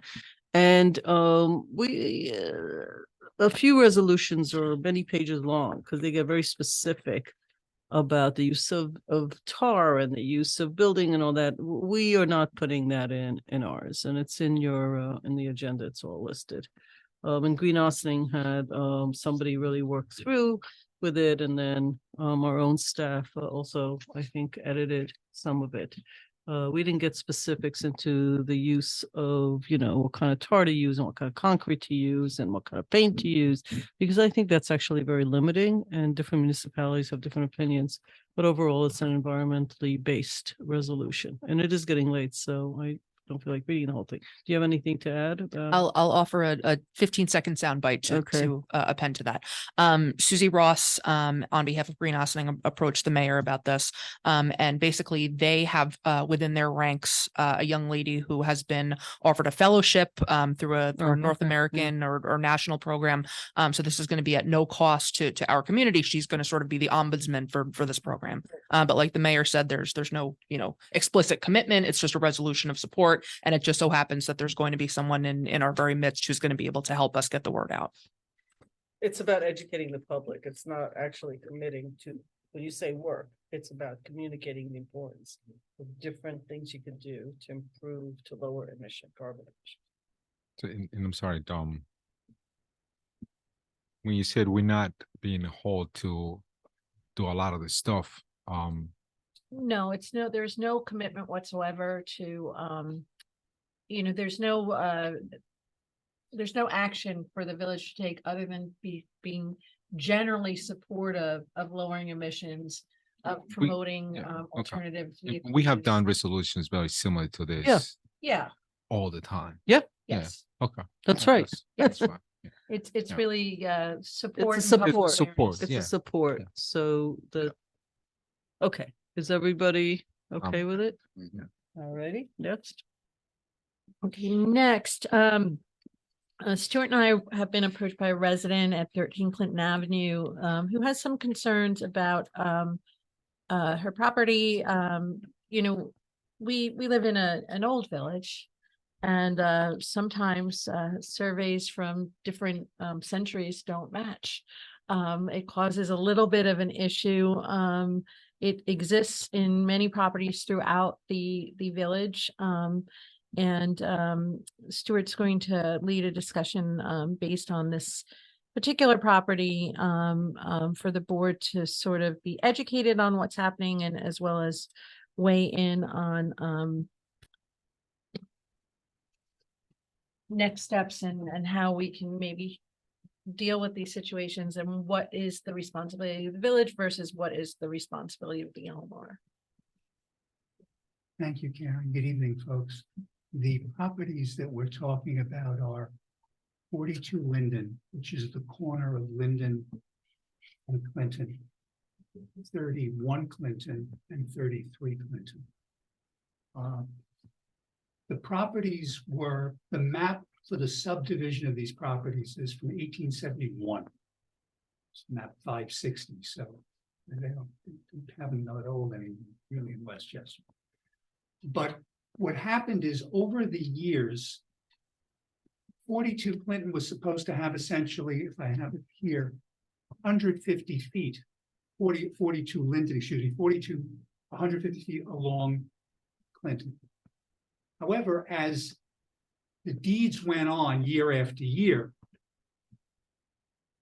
essentially those plot lines all changed. So we now have the circumstance where, if you read the deeds, particularly for 31 Clinton, it's supposed to be basically 100 feet from the corner, with 100 feet from the intersection. Problem is, 100 feet from the intersection, actually, it goes into the intersection of Linden. It actually is in about 5.5, 6 feet into Linden.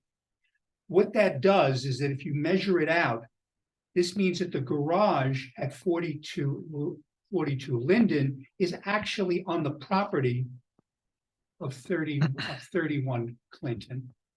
And the adjoining property at 33, part of that property is on, all the property lines are all messed up. The property owner at 31, Ms. Rosenthal, provided different surveys. She provided the map back from 1871. And if you look at all the deeds carried this all through. At some point, however, way back when, the pins that are in the ground to measure all this were in essence ignored. So what you've got now is that, in essence, and the term is what we call marketable title. For Ms. Rosenthal at 31 Clinton, effectively, she doesn't have marketable title because she basically has, if you measure it out, you got to start in the middle of the road, which you're not supposed to do. It's supposed to start right at the corner, but it doesn't start at the corner. Where does it come in here involving the village? It may well be that at some point, when the village essentially took over and created Linden, they messed up the lines. And that there, if you look actually at the deeds and if you look at these surveys, there's actually a triangular portion of property which is adjoining to 42 Linden, which sort of looks like a no man's land. Essentially should be ours, but if actually is actually part of the adjoining property. And it's that would come out to be 5.6776 feet, which if you go down along Clinton, messes up everyone else's property line. So we've had conversations with Ms. Rosenthal, who's the owner. I've also had conversations with the owner of 42 Linden, who was good enough to send me their former deeds. And I'm trying to work out what role potentially the village has here, what role the village may have to play here, because there clearly was a mistake way back when. And it's sort of like when I used to do medical malpractice and there was an error in a medical record, it got carried through your hospital record for the rest of time. So if you were female, but they called you male, and this is not a transgender issue, that got carried through the rest of time, even though the nurse would come in and know you're a woman, but the record says male. But that's what happened here. You know, I am trying to figure out what is the best way to deal with this. To be honest, I'm not entirely certain. Ms. Rosenthal has given me a few suggestions. It's not simply correcting a deed because technically the deeds themselves are not wrong. What's wrong is where the measurement is coming from. So it's more really a survey issue.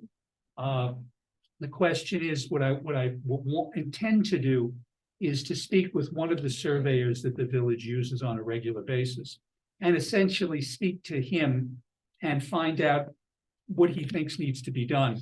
Because as I said, the map, the original map is from 1871. Our deeds don't go back that far. So it's not clear at what point this happened. It may well be that the 150 feet that's measured off in the 1871 map was actually never 150 feet.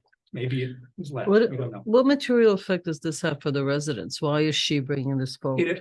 Well, it has a couple of different effects. One is that she was forced to go to the zoning board to get variances where if in fact all the property lines were correct, she would have never needed a variance. And while prior title companies essentially did what's called an exception, saying that, you know, we're not going to really get in the way. For Ms. Rosenthal, it could potentially create a problem if she tries to sell. A title company could say, well, you don't have good title because part of this isn't your property, or part of this should be someone else's property. So that's the effect. But in her particular case, she had to get variances for otherwise which she would not have had to get a variance because it would have been within the four corners of her property. But if you look at the deed and you look at the survey of her property shows that what she needed to do required a variance. What did she do? She put a a deck and some stairs, in a deck. And frankly, and this got picked up because the survey indeed showed that it was over. But if you go by what's actually described, it should not have been over. So that's why I'm trying to realize, understand and figure out where it's our role, where it's the property owner's role. She's already spent a few $1,000s on surveys just for her own property. Mhm. And so, but the point here is, it's not just her property. We know it involves 42 Linden. We know it also involves 33 Clinton. Whether it goes further down Clinton, not clear. And given the age of those particular, all those properties there, this is probably not the only place where this happens, but it's been particularly brought to our attention for this one. So what I'm looking at is essentially how to assist the owners in rectifying this to the extent that it's a village issue. Because it involves 3 properties and because it involves a portion of Linden that is in the public right of way, it's not just easy. It's not just a simple matter of saying it's the property owner's responsibility and they just got to figure it out. It is, and it's not just a title insurance issue. So that's really what I'm working on. I just want to let you folks know, Ms. Rosenthal has been in contact with the manager. She's been in contact with me. She's been in contact with Joe in the building department because she had to go through all that. She's had her hand raised. I understand. But that's basically where we are, folks. And I just wanted to explain it to you.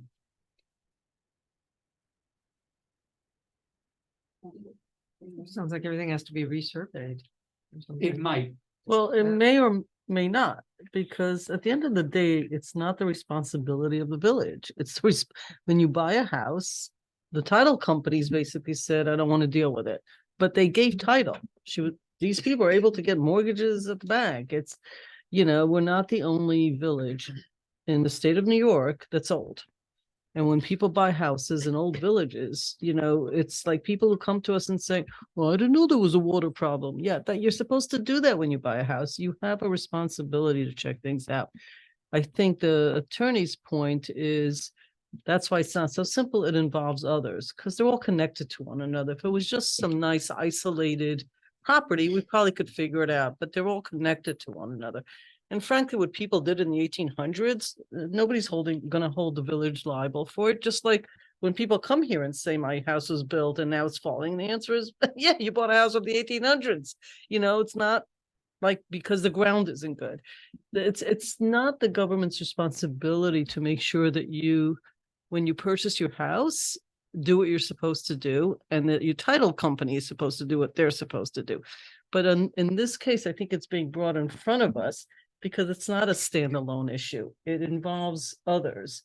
The fact that it was done in the 1800s isn't going to hold water anywhere. The truth, I think, is that there's an effect on multiple houses. And I think your challenge is a solution, not describing the problem, but saying what's fair to everybody here, because it's the 1800s, right? So I think, Stuart, you're saying, well, we got to come up with a solution. We can't just say it's somebody else's fault or it's this or that. I mean, I think that's what are we going to do? It's probably going to be more than just these 3 addresses too. I would suspect that it follows that right down the block. I would assume that it's not just 3. It might. I don't have. It's reasonable to believe it'll be more than this. The reason it becomes a problem from the village's end is that. And we don't have the records on this. When Linden Avenue was dedicated, you dedicate a particular width of the road. Yeah. But the problem here is that based upon all the deeds, a portion of the property starts in the middle of Linden Avenue, which should not. Is that an issue that the title company made a mistake? Yeah. Probably not, because there are pins in the ground at these properties where if you actually do the measurement's correct. The problem is that's not what the deeds reflect. So, and it does involve multiple properties. So that's why. And the title company didn't really come out and look at anything, because if they did, they would have found out that they weren't really able to measure. So they didn't do, and that is why people sue title companies all the time. Because they also are not doing what that's actually what they get paid thousands of dollars to do. They could have come out and said, hey, there's a problem here, but they didn't do that either. So they get sued also by people because they're supposed to be doing that kind of work. At the end of the day, though, this is an issue for residents. And if we could find a solution for it, and Stuart, is this a legal solution? Is it some other? No, Can the solution come from somewhere else? Because at the end it'll of the day, you want to make this right. It will be a legal solution because it's going to involve revisions to deeds. So it will be a legal solution. It will involve the property owners. What role the village plays with regard to that is what I'm trying to determine. Yeah. But it is a legal solution. It's not just a handshake type. There's It's an just a actual lot of old river towns with these Yep. problems. So- You know, coach houses that were turned, horse stables that were turned into homes that are now whatever, you know, somebody built something on top of a creek and now it's falling down after, 100 years. These are, they're old. It's a pretty town, but there are these issues. So this is informative. That's correct. Okay. There's also, I'm sorry, this is gonna be a cost as well, because you're asking for us to pretty much hire a surveyor so he can do. I will come back to you with that. Okay. I want to talk to the surveyor first. Got before it. Anything is done. Yeah. Because it's one thing to survey one property, and I won't be just asking for a survey. I mean, I know. they may actually have to go back to the county to actually. Yeah, look to at all, records, to and that's a pretty whole much all the other records. thing. So we're not there yet, but. And it may have to be a shared expense. It's not fair for all of the taxpayers to have their money used Well, for That's houses. my You have to concern make a is, decision. I don't want to make, obviously doing this, which I think will be the right thing to do. Yeah. At the same time, my concern is we are going to be opening up in their box, Yeah. just like people parking on the village right of ways. Yeah. So my concern is like we do this, but then we have all these things that we have to do, and it's not going to be us And doing it. everybody's It's going to not be working Stuart with doing all this surveyors work. and people And have there will be the staff. It Some cost. exactly. So to me, that's the biggest concern. And even though I want to do the right thing, because I think that's the right thing to do, or the fair thing to do, but at the same time, we need to be fair for the taxpayers at the same time. So I'll be Well, the mindful whole of that. community, Not the 3 Yeah. or 4 taxpayers. Correct. People hear things differently. Somebody said somebody's hand is up. Is that what's Well, happening? that's Ms. Rosenthal, but I think, I've gone over it with you unless you wish to hear. from No, her. it's a work session. We don't, you're gonna have to, you're informing us. Right, that's what I'm doing. I'm sure she's been talking to you, like, this is, we have to worry about precedents that are set and what we do for everyone. This is like a theme over and over again. And that, there are reasons why there are all these things in place that we're supposed to get done. It's complicated in Old Village. So if you come up with something, let us know. I certainly should. And if you don't come up with something, let us know I will as because well. it's complicated. Next. Next, we also have Corporation Council talking about a license agreement for a staircase reconstruction at 63 South Highland Avenue. Thank you again, Karen. Thanks, folks, again. The plans for this were sent to you as part of the agenda. The stairs in question have been in existence for at least 50 years. The property received all land use approvals. And when the building permit was filed, the owner of the building thought it would be nice to repair the stairs because they were in a bad condition. When he went to do that, the building inspector and the survey clearly shows, and they acknowledge, that the stairs are about 5 feet into the village's right of way. So what they would like to do is basically simply replace the stairs. Put a new set of stairs in, but they would be in the village's right of way. And this is similar to what we had with the property on, if you may recall, on Yale with the stairs that came down and they basically entered right onto the village's right of way. That's what they've got here. The stairs would basically be the same as before, but they'd be new. He's doing other work on the property, but they just need a license agreement with the village to allow them to essentially construct the stairs, as I said, that definitely fall within the right of way. The stairs match the hill that's there, so they would basically be in Again, I same don't remember location, what no it change. looks like, 63, where is You it? wanted, can you bring it up? Can you do it on Google Maps? Yeah, she's. all right, So we she's- can look at it?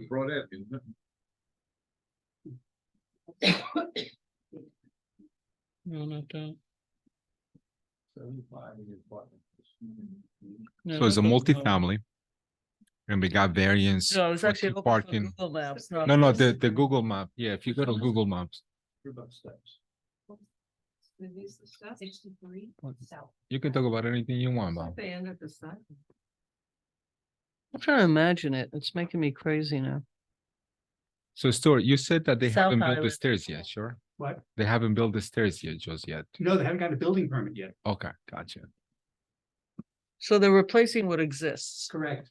And they're fixing up the idea that they don't, what the heck is that? Let me see.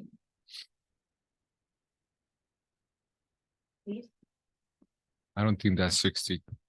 I think it's the gray I house. think it's the next one The over. big one? Yeah, I think it's that one.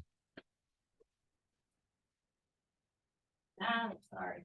Yeah, it's the gray one. So those steps encroach on the village? Yes. In front of it. Or the car's in front of the steps, that's About what you're 5 saying? feet, about 5 Looks feet. like it's staked up right at the sidewalk. No, it's about 5 feet on the survey. It's. You can look at an older version, Jamie. How? If you go to May 9, 2019 on the upper right, on the black box. Oh, sorry, I didn't. Yeah, see, it says May 2019. I think that's the latest one though. So we click on the 3 dots on, right, so there you go. Is that new? No, it's old. I've never seen that before. Yeah, so you can see previous. Yeah, you can see previous. That's probably Wait, is this a newer version? Yeah, so it's October, this is October 2017. that's an older version. It's older, it's That's 20. 2019. Yeah, they yeah. fixed it. 27. No, they haven't fixed anything. This is yet. going back in time. It's This is just, those are the 2012. same steps. This is 2012. No, she's talking about the house, I think. Oh, the house, The yeah. house was nicely redone. Yeah. A few years ago. Okay, so this is probably the back end of the That's steps. It's a beautiful going onto the- house. That's I going love on to our property. I didn't see it. Love that house.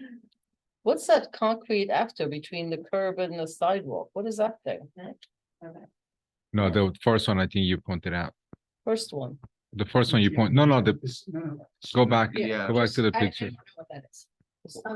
That's not part of the steps, is it? No, No, That is on green area. All right, so those steps have been there. They're on our property. So the house next to it looks exactly the same.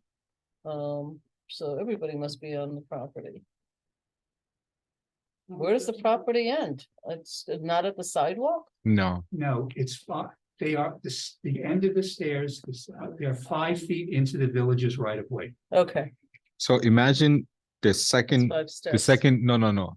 If you go, can you zoom in a little bit to the stairs? So go 1, 2 steps, Yeah, that's literally on those steps. The Right. treads, I that's got the it. property line. okay. From their back, based on the survey, that's their property. So they literally only, besides the wall. Yeah. It looks like they're only 2 steps within got a it. right of way. Okay, and I'm assuming the other house next one is exactly the same issue. Okay, any comments? I mean, I'll give you my comment, which is, it's the most logical way to have those steps. If you stop where you're supposed to, you basically have to jump off this last step. No, I think, but you could do. No, I mean, they would Yeah, obviously be doing yeah. correctly. I'm being funny, but if Yeah. you really just fixed them, you'd have like a 2-foot drop at the end So- over there. So Because because of the incline of both the sidewalk and the incline. you still have to do the wall, so Yeah. the steps itself to me is not, so, but the question that I had for Stuart before is if they have done anything yet, and he said no. So my question to you is, do they still have to, even if they do, let's say they go back to these 2 steps and they regrade some of that stuff, maybe, I'm not sure if they can regrade it.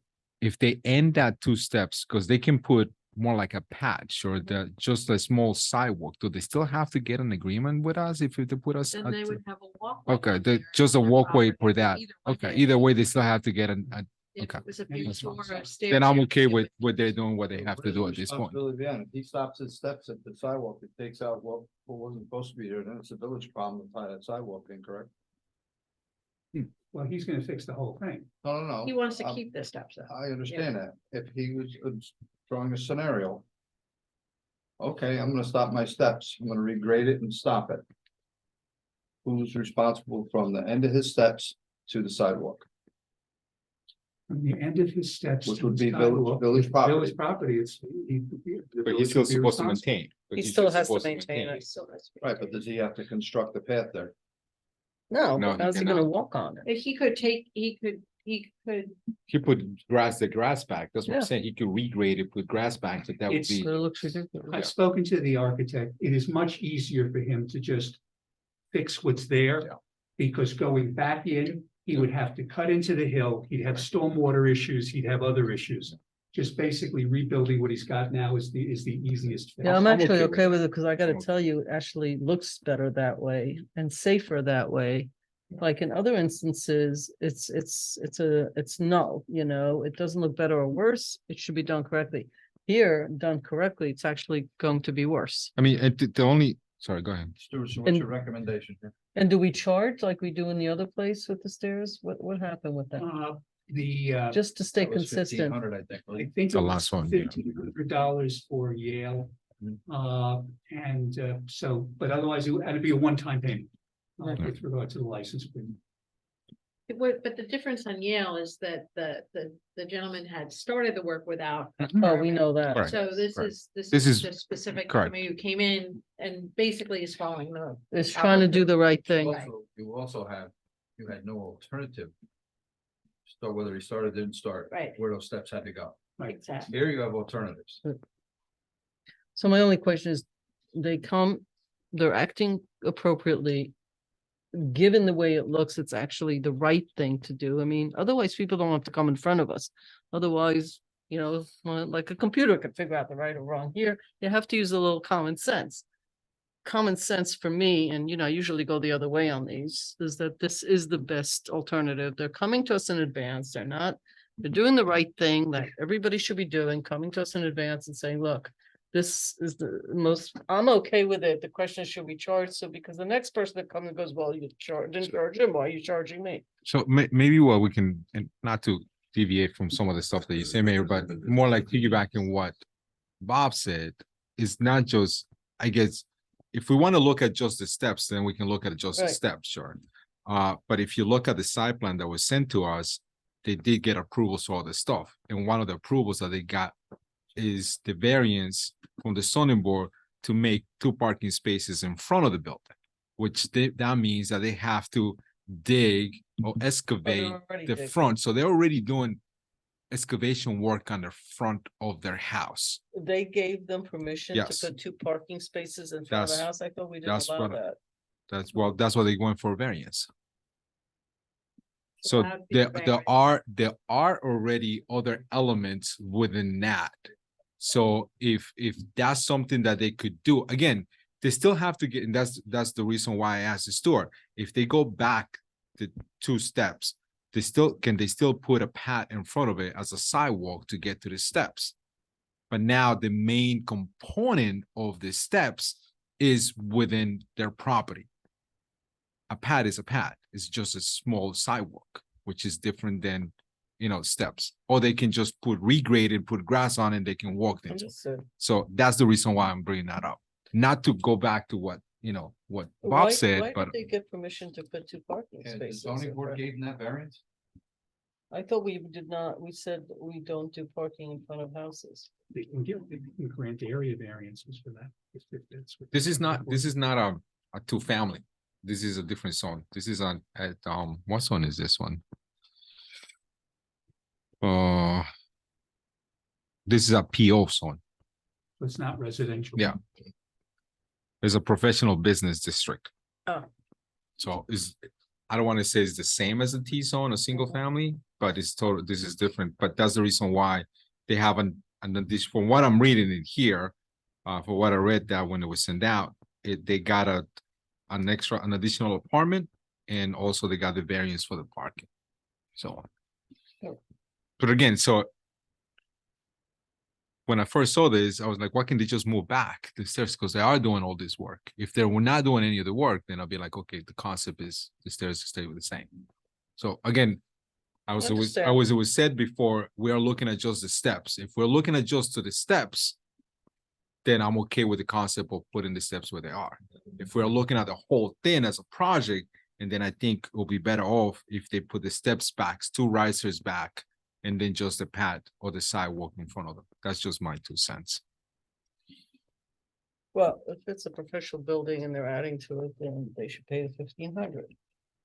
Because this isn't a residence anymore. I did not realize that on those houses on South Island. Oh, I guess there are other houses that have front parking, yeah. Okay, folks. Comments, we need decision. Anybody? Stop sharing or do you want to? No, we're good. Shall we start somewhere? I mean, decisions? If he wants to rebuild the steps as they are, I'm fine with giving them. You have a feeling of How much? how much How much more? to charge for the agreement? Well, that's why I asked, what we've done in the past is $1,500. It's a one time. So we want to say, we could stay consistent there. Or charge less, since that one was, they already started the work and whatnot, and so we're kind of incentivizing people to do this. Right. So we could also charge less.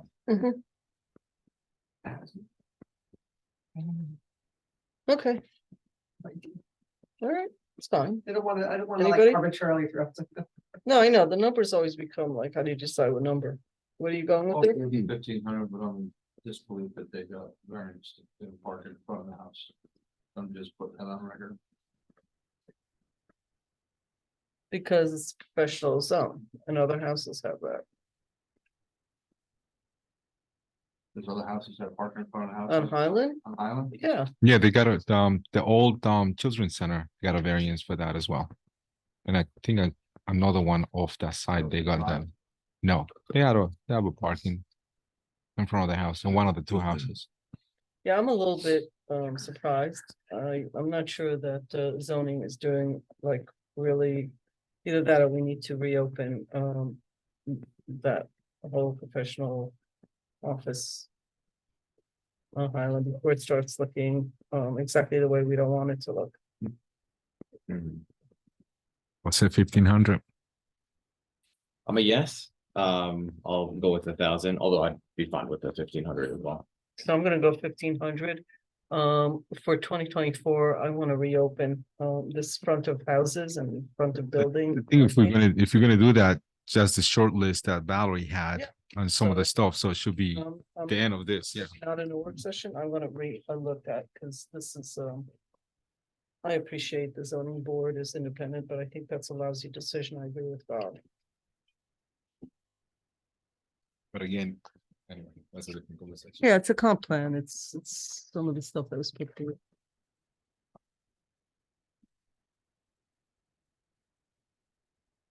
What's next? The next and final item on the work session before we adjourn to the special meeting is just reaffirming the decision to create a contract with a tree warden agreement. So Maddie, do you want to? Sure. Is that the official title? Thank you, Karen. Yes, so we were calling it an arborist agreement until Stuart wisely reminded me that in the code. An arborist this whole time, but Yeah, okay. it's called the tree warden in the code. And just as a very, very quick refresher, because I know it's quite late, this is a consultant position. It's not a staff position that has been in place for time immemorial, as far as I can tell. Using the same person for, I think, many of those years, at least a decade, probably 2. I asked our treasurer to pull the bills for the last 2 completed years. So between the vast majority of this person's vendor activity is for tree inspections, so for our tree removal permits. But there's also a very small segment that they also do work for the planning board, so that's paid out of escrow.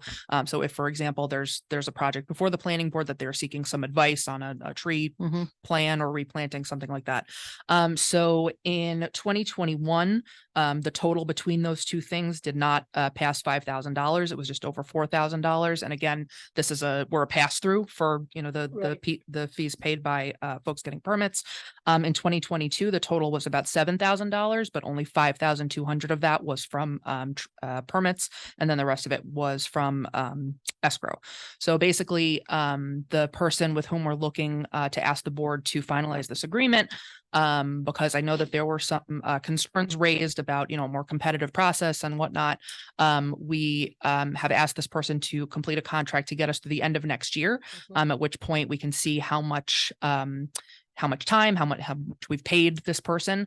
As the board may recall, back in 2020, the policy that we sort of informally enacted was any professional service that had $10,000 or greater in value each year would be put on the 3-year schedule, which we're still absolutely willing to look at for this if the board feels strongly that it should be added to that, even though it's not near that $10,000 threshold.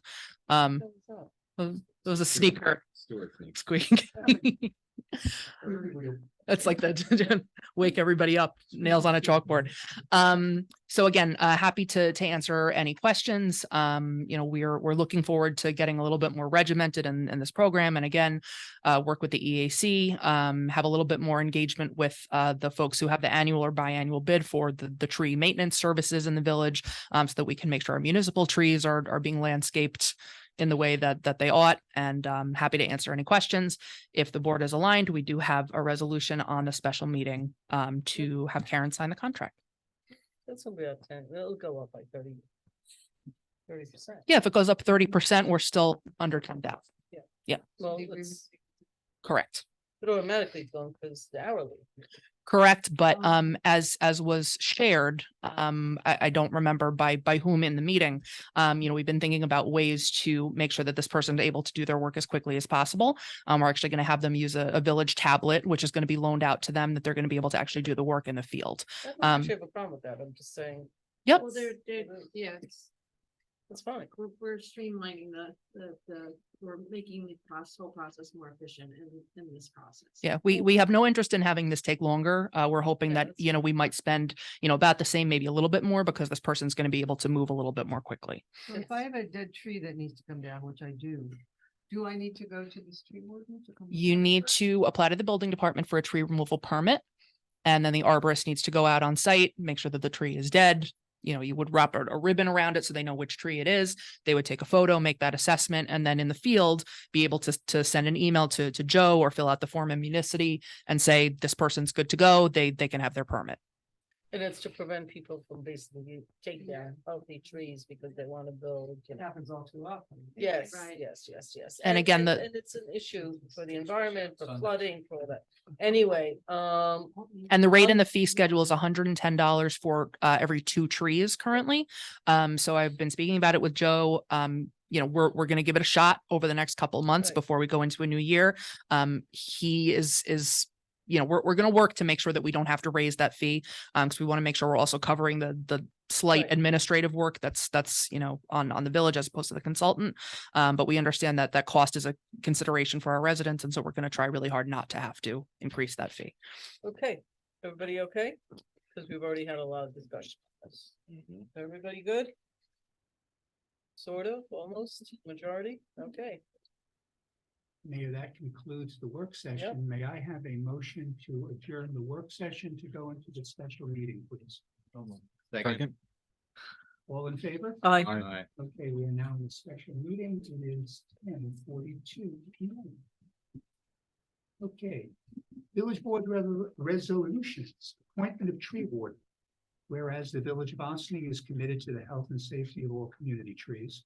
And whereas the Village of Ossining Code, Chapter 248, defines a tree warden as an individual, professional, or professional company appointed by the Village of Ossining Board of Trustees for a term of 2 years, with the possibility to renew the term, who shall provide recommendations to the approving authority on the tree removal permit. And whereas Chapter 248, Section 6 states, the Board of Trustees shall select an individual, professional, or professional company with knowledge of the planting and maintenance of trees, stress, sickness, and disease to serve as the tree warden for the Village of Ossining. The tree warden will inspect all tree permits and give recommendations to the approving authority on whether the permit should be accepted, altered, or denied. If no recommendation is given to the approving authority within 20 days of the filing of the permit, the approving authority will assume that the tree warden is recommending acceptance of the tree removal permit. extensions may be granted if requested by the tree warden.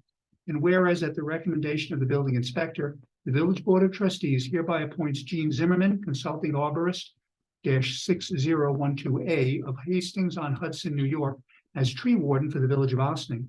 And be it further resolved that upon review of Corporation Council, the village manager is hereby authorized to execute an agreement with the tree warden for the period of September 18, 2023 through December 31, 2024. Do I have a motion? So moved. Second. Any comments? I don't think so, Stuart. All in favor? Aye. Aye. Thank you. Next resolution, whereas the Village of Austin desires to study and plan for how riverfront properties in Austin can be preserved and made more resilient to sea level rise and flooding. And whereas the Hudson River Estuary Program under the New York State Department of Conservation has been identified as appropriate to fund such project. And whereas on May 22, 2022, the Village Board of Trustees authorized the village manager to file an application for said program, which resulted in the award of a $50,000 grant with a $49,000 local match via the 2022 Consolidated Funding Application process. And now therefore be it resolved that the Board of Trustees hereby authorizes the village manager to execute the grant agreement with the Hudson River Estuary Program's Local Stewardship Planning Grant through the New York State Department of Conservation for the Austin Riverfront Resilience Plan. May I have a motion? So moved. Second. Any comments? Karen, what is this exactly? I've lost track of the grant. If you recall, when we were granted, CFA grants, last year, it was last 2022. We did get a grant to, do some planning, in the local waterfront area. And, while we have put the actual planning work off, we are still required by the state to execute the contract with them, even though we've sort of postponed the work a little bit just for workflow and. Go ahead. Were you gonna add something? I was going to, yes. Um, I didn't know if you were done. Go ahead. Okay, sure. So this was, again, just to refresh the board and the public's memory. This was, when we worked on the CAD studio, that was to make sure that publicly owned properties were flood resilient. This is now helping some of our private property owners along the waterfront. So the goal is to work with Chatham, Westerly, and GDC to ensure that their properties can be made flood resilient if that's something that they're interested in doing, but also to improve public access to the waterfront. And so we're looking to actually begin the work this fall, sort of dovetailing with the $170,000 grant we got from the Department of Transportation to redo Westerly Road sidewalks and paving. Access to the waterfront. Correct. Where would- Public access to the water. Where would there be public access? It's Um, privately held. So it's part of, there could be, we could facilitate even on the street side. It's not it's not as attractive a walk as it could be. So we've talked to Westerly Marina, we've talked to other properties. In the event that property would become available in the future, we'd be better aligned with that, but this does give us enough, just gives us some ability to improve that segment to a degree that, even though you might not actually be on the water, you're near enough to the water. And we have talked to Westerly about ways that we might be able to work with them while not disturbing their business or their clients or, their boaters, but to just provide a more scenic and more resilient area on that portion of the road. But again, this grant was applied for and received last year. So it's just at this point, that's been done. This is just the next phase of signing that agreement and then going forward. Okay. I'm not quite sure what we're doing with this one, but we'll figure it out. Okay. And we're matching half, and the grant is 50, we're doing 50. Right. Yeah. Only 49. Just under. $1 less than 50. Okay. All right. Okay, all in favor? Aye.